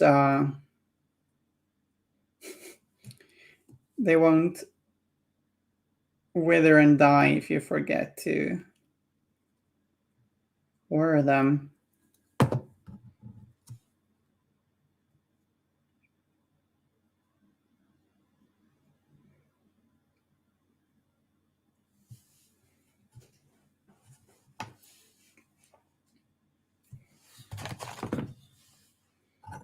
We want to try the green yellow one?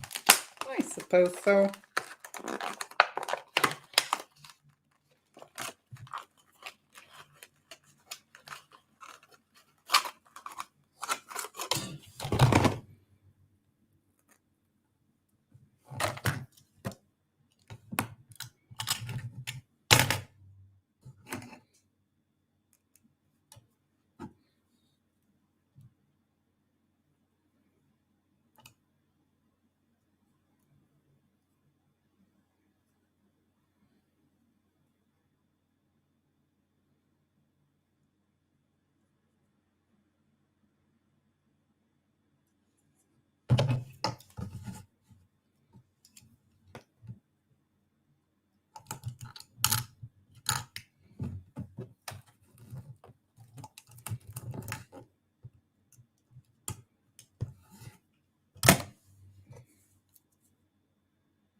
No reason the base can't look cool from behind too.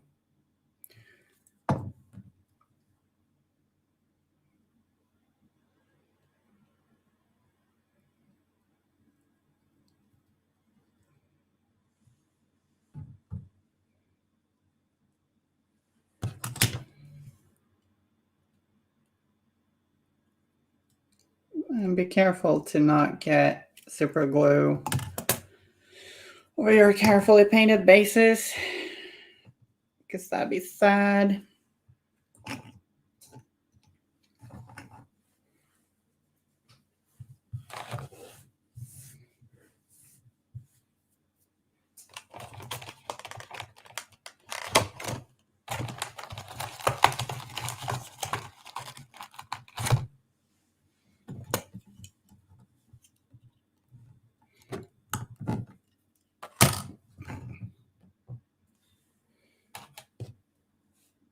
Oh, it stuck to the model knife because I had some glue on it.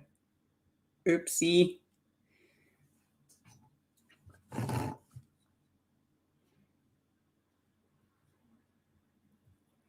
I just get in a very good mood doing this. It's just cozy. Basing is one of my favorite parts of painting miniatures. And I know a lot of people really don't like it, and I can understand that too. But can be really enjoyable, I think. Very satisfying.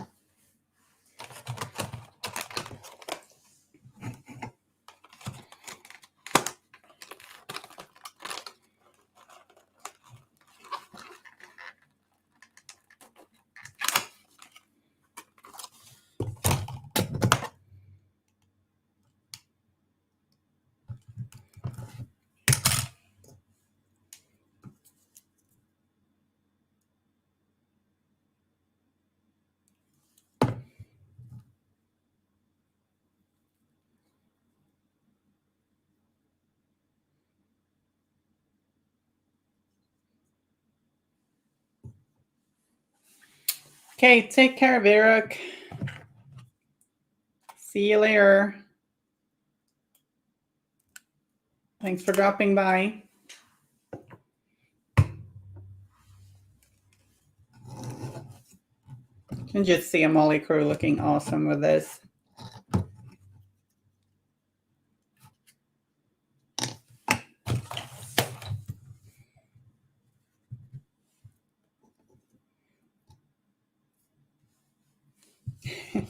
Just sprinkling a little bit of this on them as seasoning. You need to glue this, of course, if you want them to stay on, but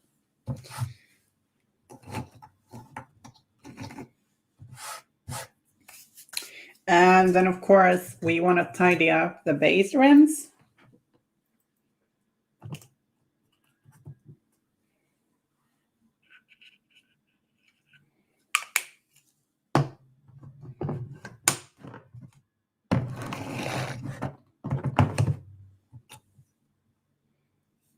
And I really prefer black because black base rims kind of, they're sort of the ones you see the least, in my opinion, when looking at a miniature. They just frame it beautifully, and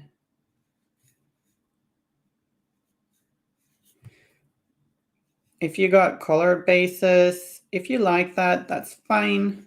This is a little bit of a debate. But say you got faction colors, I know some people like to do that. That can really distract from the paint job, and it can very much throw off your whole color scheme. because you have to... Hi, Octobit! How are you doing? Because you have to factor in the color when... Because it's like... Let's say you got a muted color scheme and then you got a bright red base for your guild miniature, and that'll just steal the show. And the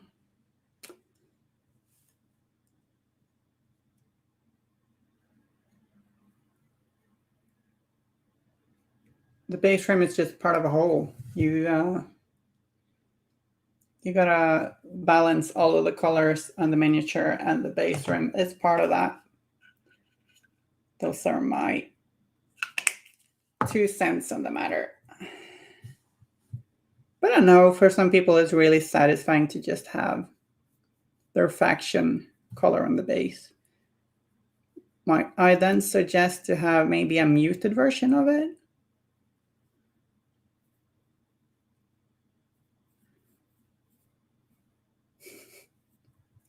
I'll shut up about that now. You know, painting the base rim, cleaning up all that roughness from earlier, spilled paint. It's just so satisfying. It feels so good.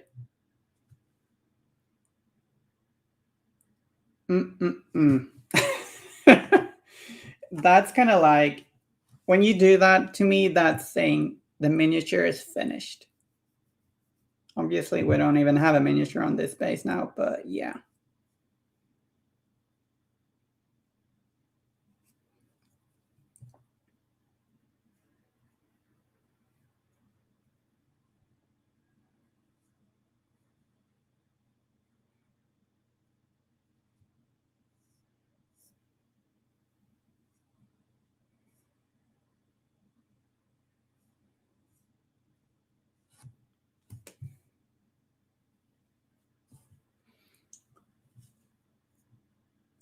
Hope you have a good day, Octobit.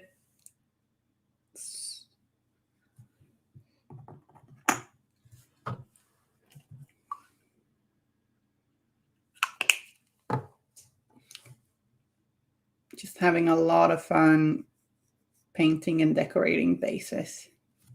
It's relaxing, because miniature painting is often relaxing.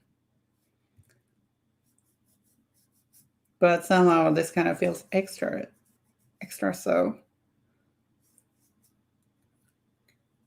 Slow day today, finishing performance evals for tomorrow, for work. Okay. Hope that's all going good.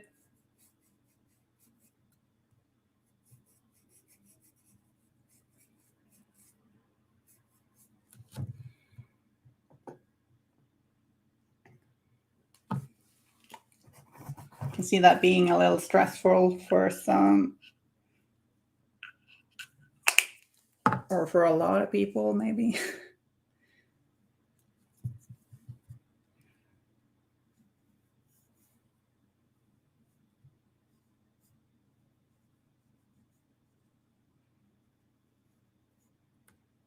It's going well? Nice. Yeah. Hope it's not too stressful. Stayed up painting till 3 a.m. Painting for a deadline. So that was a little bit stressful.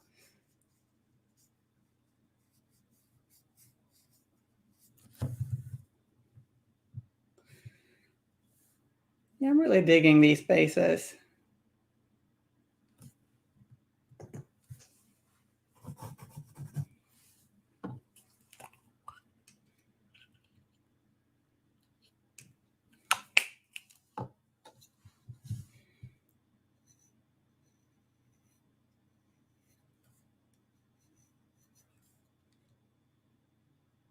I was painting. I was doing commission work for a client, painting some blue armored space warriors, if you know what I mean.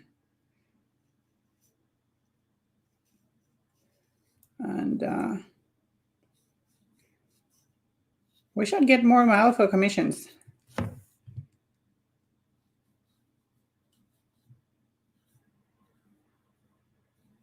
But it's always a treat when I get to paint my own Malifaux miniatures.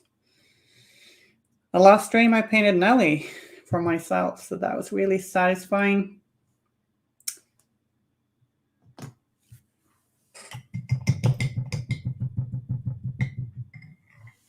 So I'm thinking, can we do a short little break and then we'll get back in like 5-6 minutes? Cool. Thank you.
Hello, I'm back.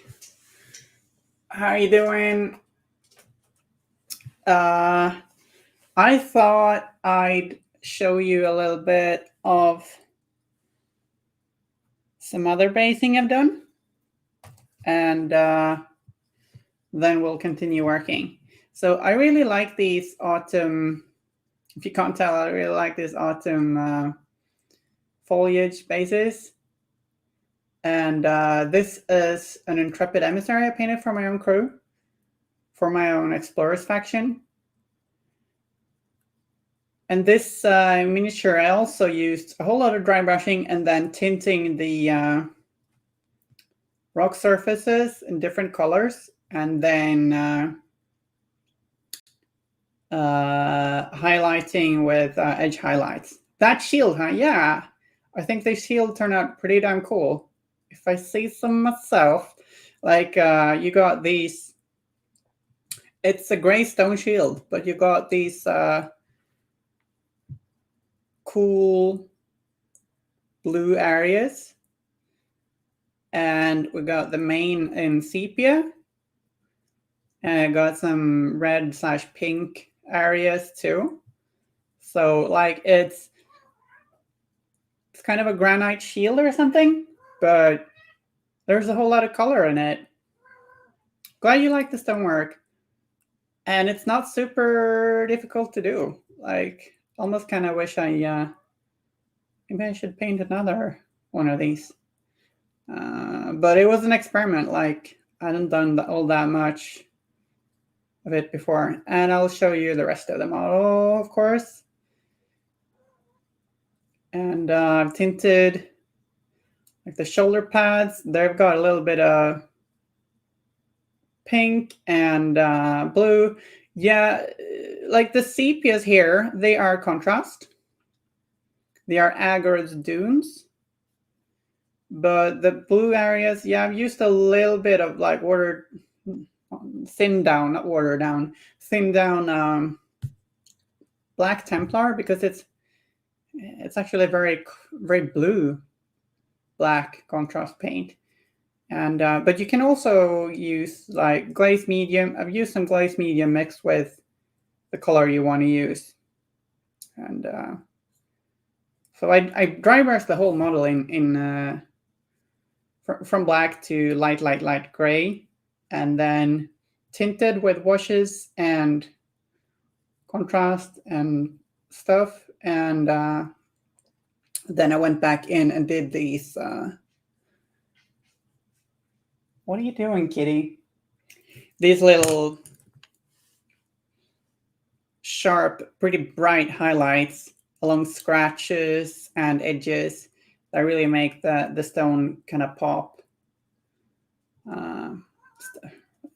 It gives it that extra oomph. Kitty just gave me an offering, like a little, do you want to show it on the stream? It's a little sheep. She wanted to give me this. I think it's an offering or an exchange. She wants more food. She wants me to have this. And sometimes I throw it away because I think she wants to play catch. But then she just looks at me like, why do you throw away my gift? So I'm not going to throw it now. I think it's a gift. Sorry about that break. But yeah, it was a really fun model to paint. Also, I did these guys recently, and you got Anya and Winston Finnegan in autumn theme bases. Got a bit of it's like a bit of a skeleton skeleton from a beast.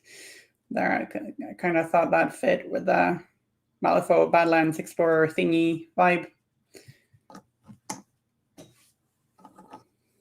And I want to do something special with Sovereign.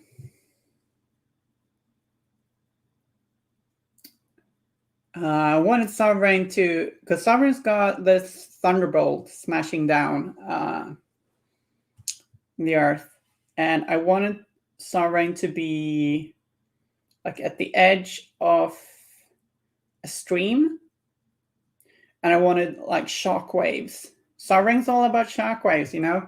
So I wanted shock waves in the water. So I've tried to build up little waves with Vallejo water texture gel built up in several layers to make for a shockwave from where the lightning strikes the ground, and obviously sovereigns flapping around with all them wings, you know? I've been wondering if maybe I should make them even higher, the waves. I'm not sure. The next to last layer, I put a little bit of white paint on there to make this white highlight, you know, because this is not just sheen. This is not just it being a glossy material. There's actually little dots of white in there. I think it turned out pretty cool. I also tried to place the foliage in such a way that it kind of looks like they're affected by the wind effect too. Yeah, water effects, I've been messing around with it quite a lot this fall, and it's really fun. Having a whole lot of fun with it. And I'm going to try and do something pretty cool with Harata's base too. What do you think? Should I do the waves even bigger? Like when you look at it in person, it's kind of a different thing. Hello again, McBluff. We're doing a basing showcase. And Octobits just got my Syndicate stuff built. Looking forward to painting them soon. They're really fun to paint, I think. I really enjoy painting, like humans in steampunky clothes, like suits and coats and stuff. I really think it's very fun. And yeah, so we showed off Sovereign's base and Sovereign itself, of course. And then we looked at Anya and Winston. Just such a lovely couple of fellas. Went for colorful but muted. And then we looked at this big bad boy, or big good boy, I don't know. Yeah, I'm really happy with the shield, how it turned out.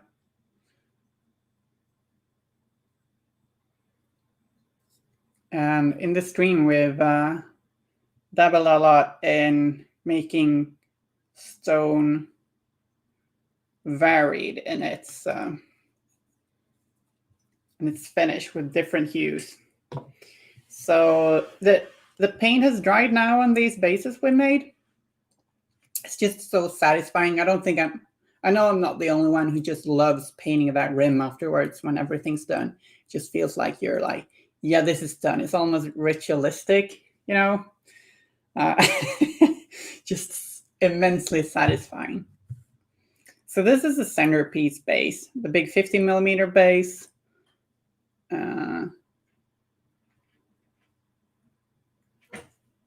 Which we painted.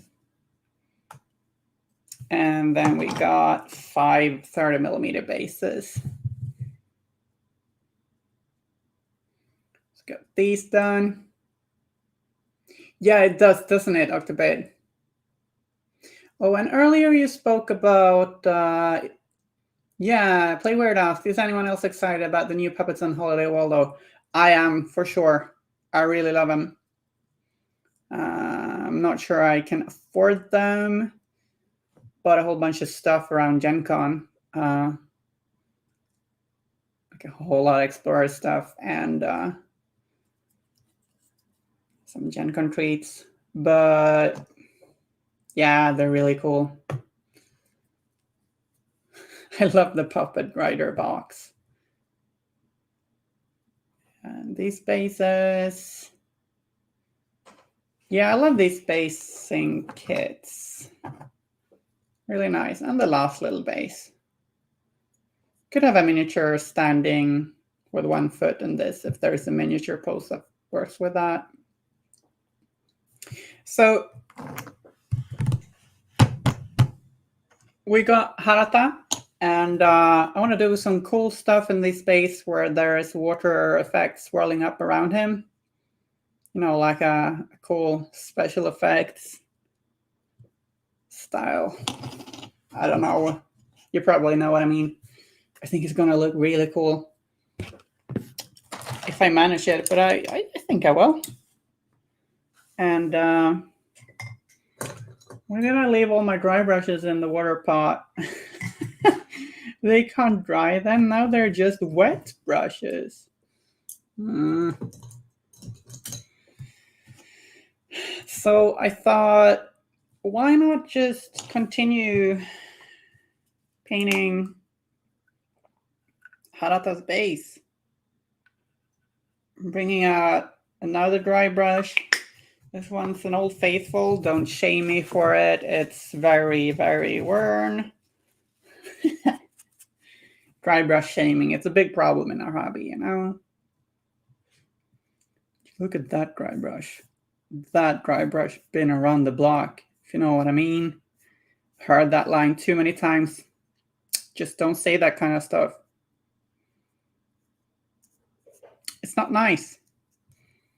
The dry brush is an unsung hero of the hobby. So another thing you can do with dry brushes is you can stipple with them. Stippling is like just jabbing a surface like this. And like dry brushing, it's bad for your brush. But it's also pretty quick and fun.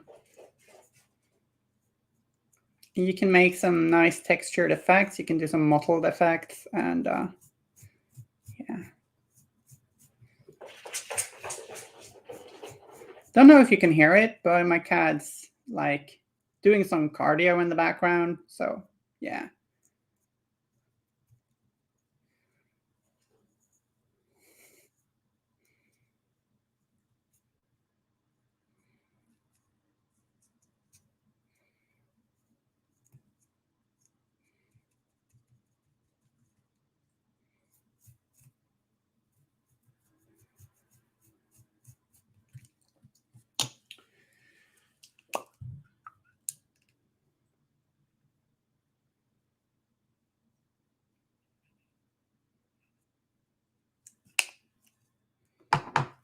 I'll bring out some rock art flesh. You'll notice in my streams that there are colors I use quite a lot. One of them being rock art flesh. Another being super bright green.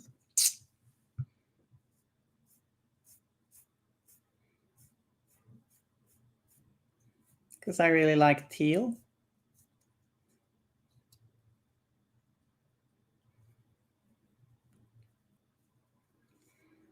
Find it very satisfying to paint teal and to paint reds. For some reason, those paints are just, those colors are very satisfying for me to paint.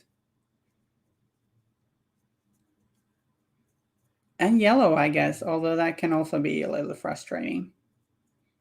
But like finishing up a yellow model, that's yellow and black can be very striking. I think I've yammered about that earlier.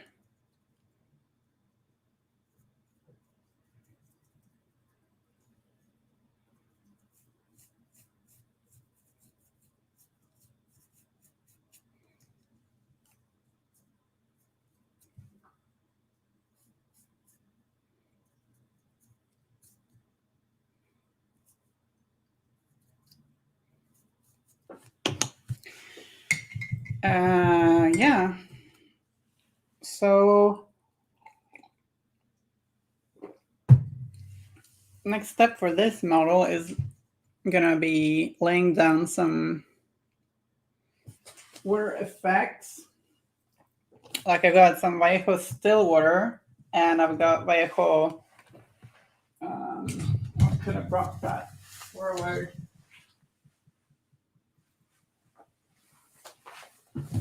I've got. Oops. Sorry, smashed the camera holder a little bit. But I'll add some Vallejo Stillwater with a little bit of blue mixed into it. And then I'll start working up with Vallejo water texture gel to create waves and that cool swirly water effect we want running up around the guy. He's a water mage after all.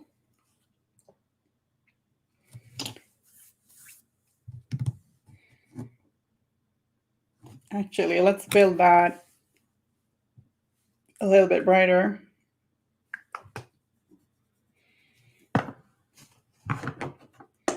Sand. I want it a little bit brighter again. Yeah, it's a little bit brighter.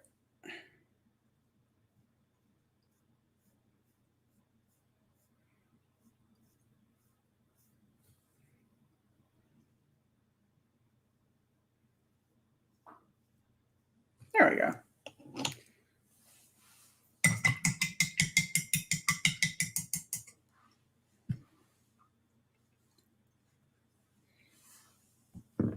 And since we've got some time left on the stream, I'm thinking let's just throw some paint on this ruffian, because why not, you know? Not gonna get very far, but progress is always progress.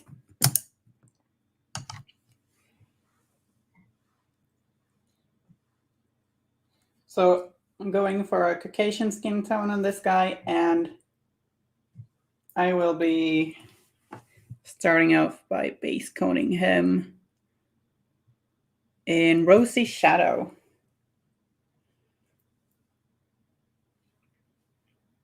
Actually, maybe mixed with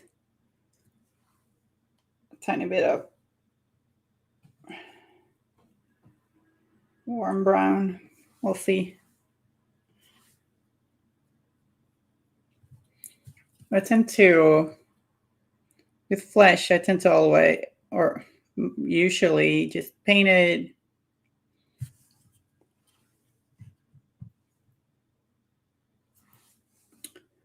with a base color and like a mid-tone, then or a shadowy mid-tone.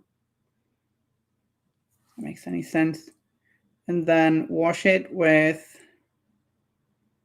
a Flesh wash, and then build up to that same first color again, and then build into highlights, where the Flesh wash will also add some warmth in the shadows, which I often want. Some shadows should kind of be cold, I guess, but in the face, often you got a lot of warmth.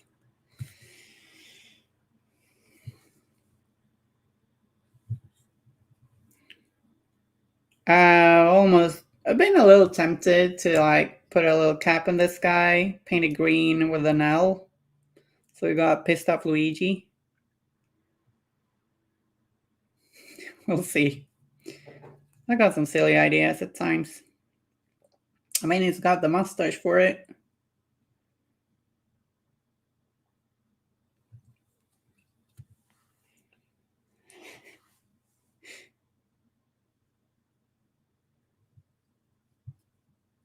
Luigi is sick of Mario's shit. Always being in the center of attention. Luigi would make for a great supervillain. I think Nintendo should just make Luigi fall to the dark side. Right? Next game, Luigi kills Bowser. I should be the creative director of the Mario franchise. It's somehow they don't ever ask me.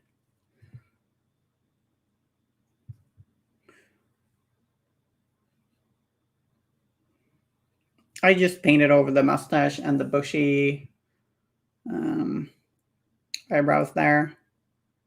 Hi, Wasabi Paste. Welcome. How are you doing? Yeah, good evening.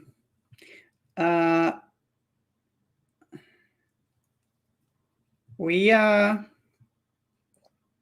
a whole lot of cozy basing earlier, and if you want to see some more autumnly ruined basing work, this video is also gonna be available at YouTube. I think you can actually watch it here at Twitch too. Yeah, they save videos here. So if it sounds like something you wanna do, like watch a basing deep dive, just go back and watch that later. So this is just me grabbing a random model to paint because got some time left on the stream. And Luigi here wanted some paint. I'm calling him Luigi. Might give him a cap later.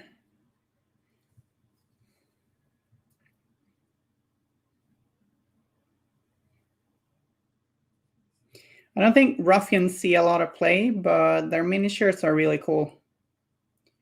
This one really kind of stands out compared to the other ones. The other ones are very Clockwork Orangey, and this one's a little different. Unless there's a character in Clockwork Orange that I'm forgetting, I guess.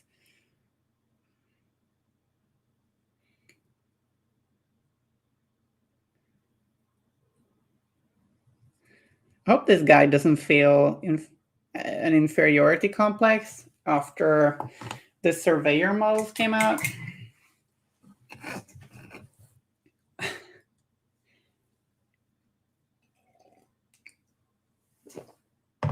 Oh, and speaking about basing, the cobblestones on this guy's base were done with one of those rolling pins. So I basically put green stuff on the base and then used a cobblestone rolling pin. That didn't roll off the tongue for me. That's a really handy tool. They are not super cheap, but they're valuable. Like if you want to do a lot of cobblestone basing, and they got other textures too. So like I sculpted a whole lot of cobblestone bases myself, but then I tried out these and I like them.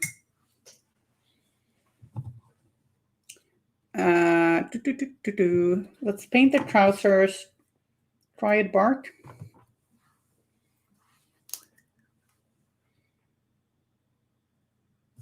Yeah, I'm glad you like it, Wasabi Paste. Hey, now I kind of want to eat sushi. You get that when I eat wasabi, it's almost like someone punches my nose. Like there's a very fine line between nice wasabi taste and just getting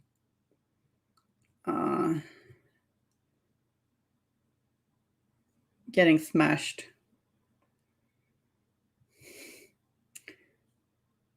Across the nose for me.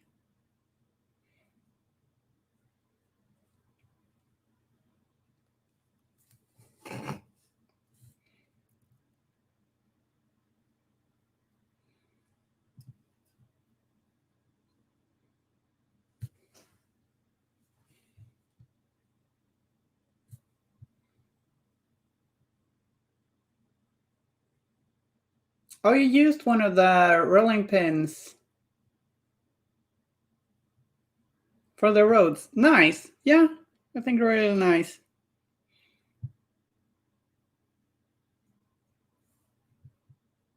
Yeah, I used one to make bases for the other side too, for my cult, which I keep forgetting to take pictures of.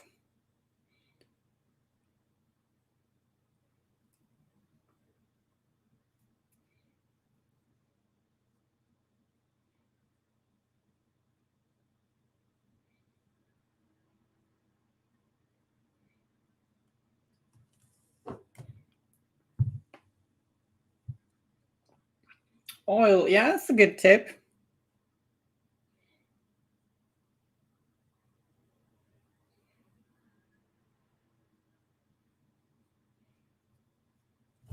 Vaseline works too, yeah. Yeah, you want a lubricant. I tend to just use saliva. Feel free to judge me, but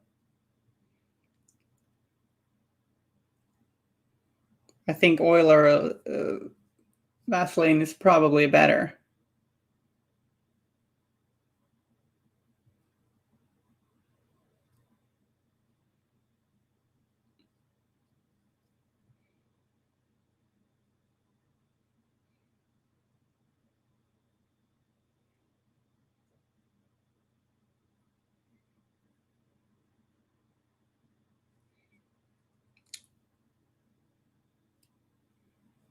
Almost made a joke there I shouldn't do, so yeah.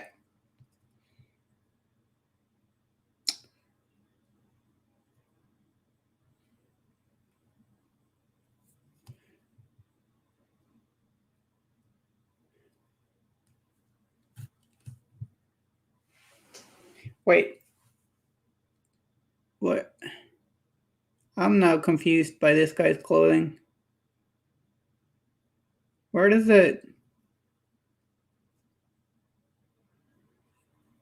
Like he's got... Where did the pants end?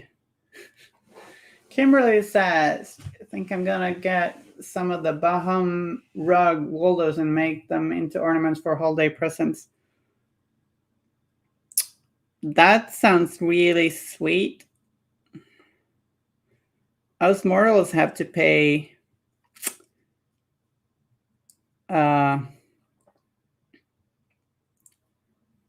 a lot if we want to just use a whole lot of them as ornaments.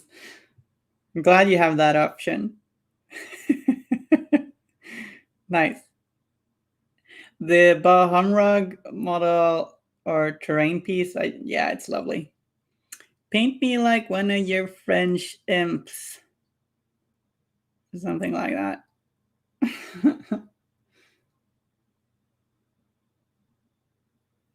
You'll be buying like 4. Yeah. Oh, can you like, they were for, are they for every $100, right?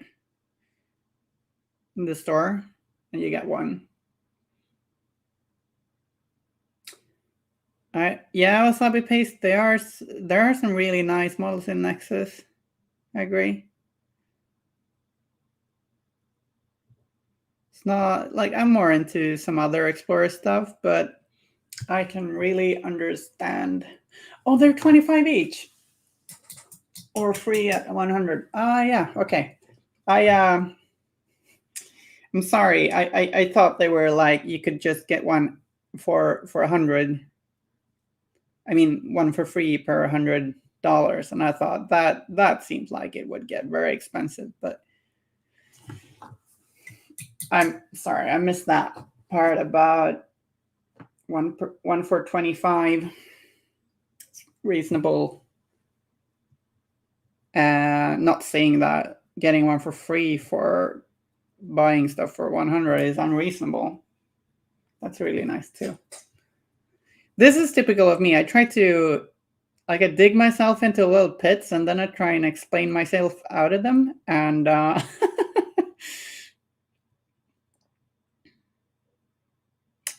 yeah. Sometimes I joke about my name being Disclaiminor. I just do endless disclaimers about what I say. Thanks.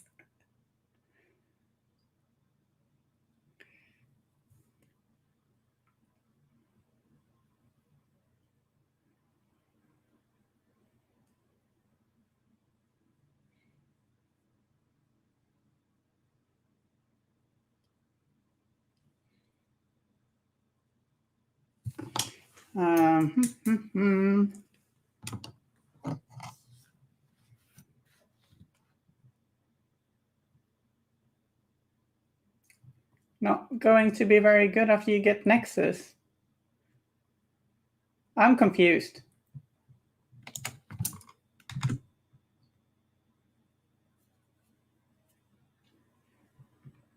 Just gonna check something.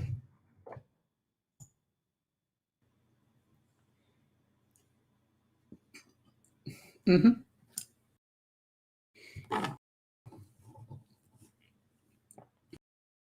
gonna paint. Oh, are we getting a little bit of lag? I'm gonna paint the shirt in Dark Reaper.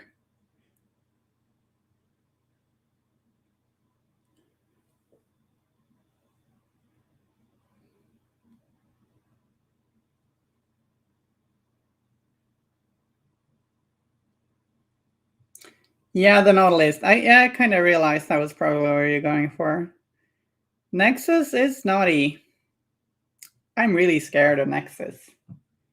I shouldn't really complain though, since I'm playing Yedza. She's kind of naughty too. I mean, as a person, she seems pretty nice, but gameplay-wise, kind of naughty.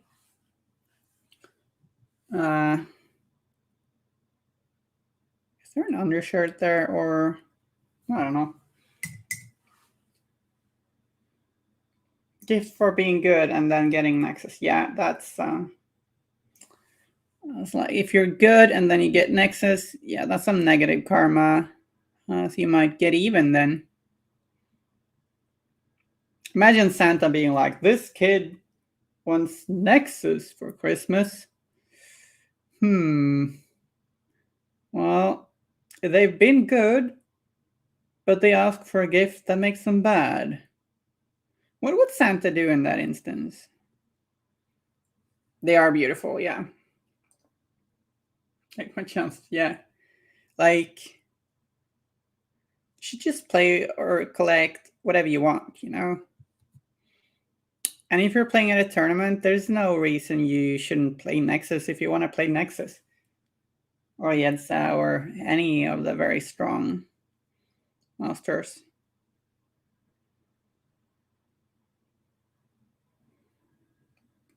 Play what you enjoy, and if you feel like playing something that is considered very powerful, I mean, tournaments are like, they're tournaments. Trying to win them shouldn't be scoffed at, as long as you're being a nice person.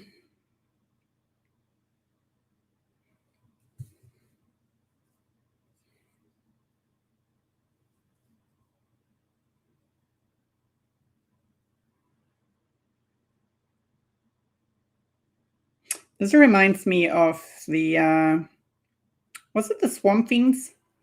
Was it the Swamp Fiends, or was it some other podcast where the host spoke about different aesthetics of the win in miniatures games? It was a really good lesson.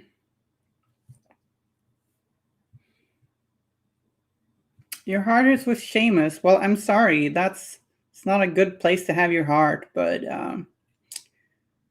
yeah. Be careful around that guy. I kind of want to miss Fiesens, I can't even pronounce it, model.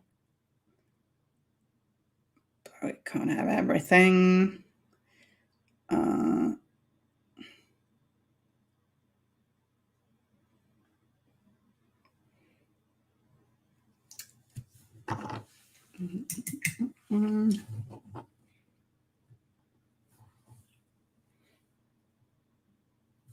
He does have a really nice hat or a really nice bouquet. ×2. You know? Hashtag Nautilist. Yeah, you got some naughty stuff in there. Hey, Shameless is really good. I mean, I think Malifaux is a pretty damn well-balanced game, so most things are generally good, but some monsters will like a gaining grounds better than the other.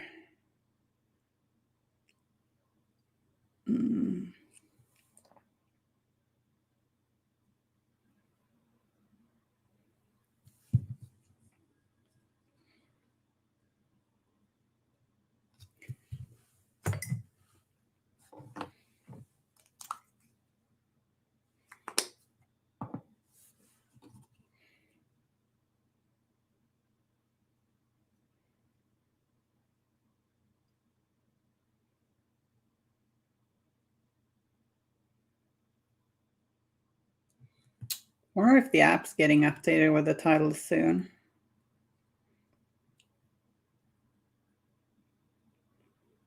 I'm very thankful of the guy working on the app,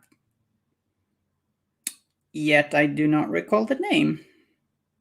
Malifaux's got such a good app. I'm sure the other side app is really good too. I just haven't used it yet.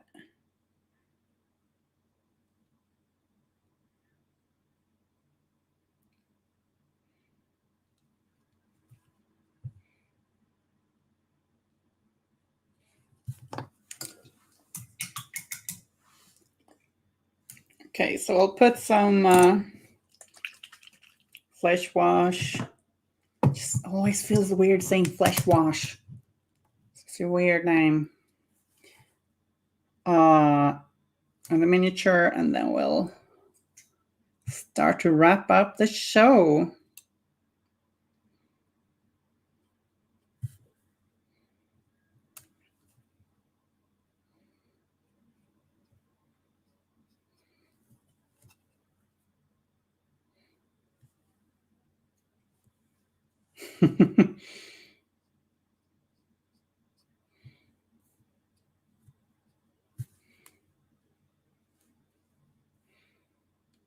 A little cheeky question there from Octobit.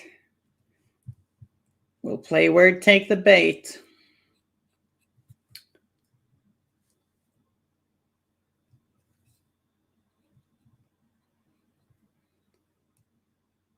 Oh, tension. 2022. Oh, yeah, it's a little disappointing, but what can you do? It's a very good app. And I mean, it is very soon gonna be 2022, so.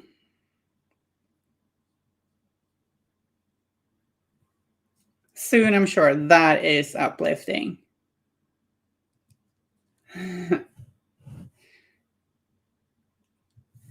Let's do a little dark brown wash on the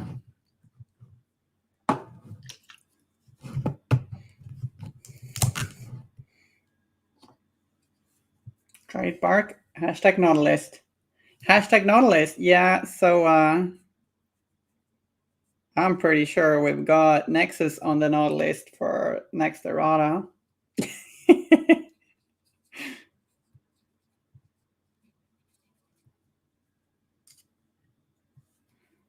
Yeah. Next week, I will not be streaming because I'll not be home on Tuesday, and there'll be a whole lot of other things going on, and then we got Thanksgiving. But I'll be back streaming the week after next. and it will be a lot of fun. I will probably be painting, or I will be painting the mature fish people. The mature Nephilim counts as miniatures, which are released in this Black Friday sale. And yeah, that should be a whole lot of fun. Thanks a lot for hanging out with me, painting bases, talking random stuff. You're all amazing. I love you. And I hope you have a great evening. I'll see you guys in a couple of weeks. Bye, everyone. Bye-bye.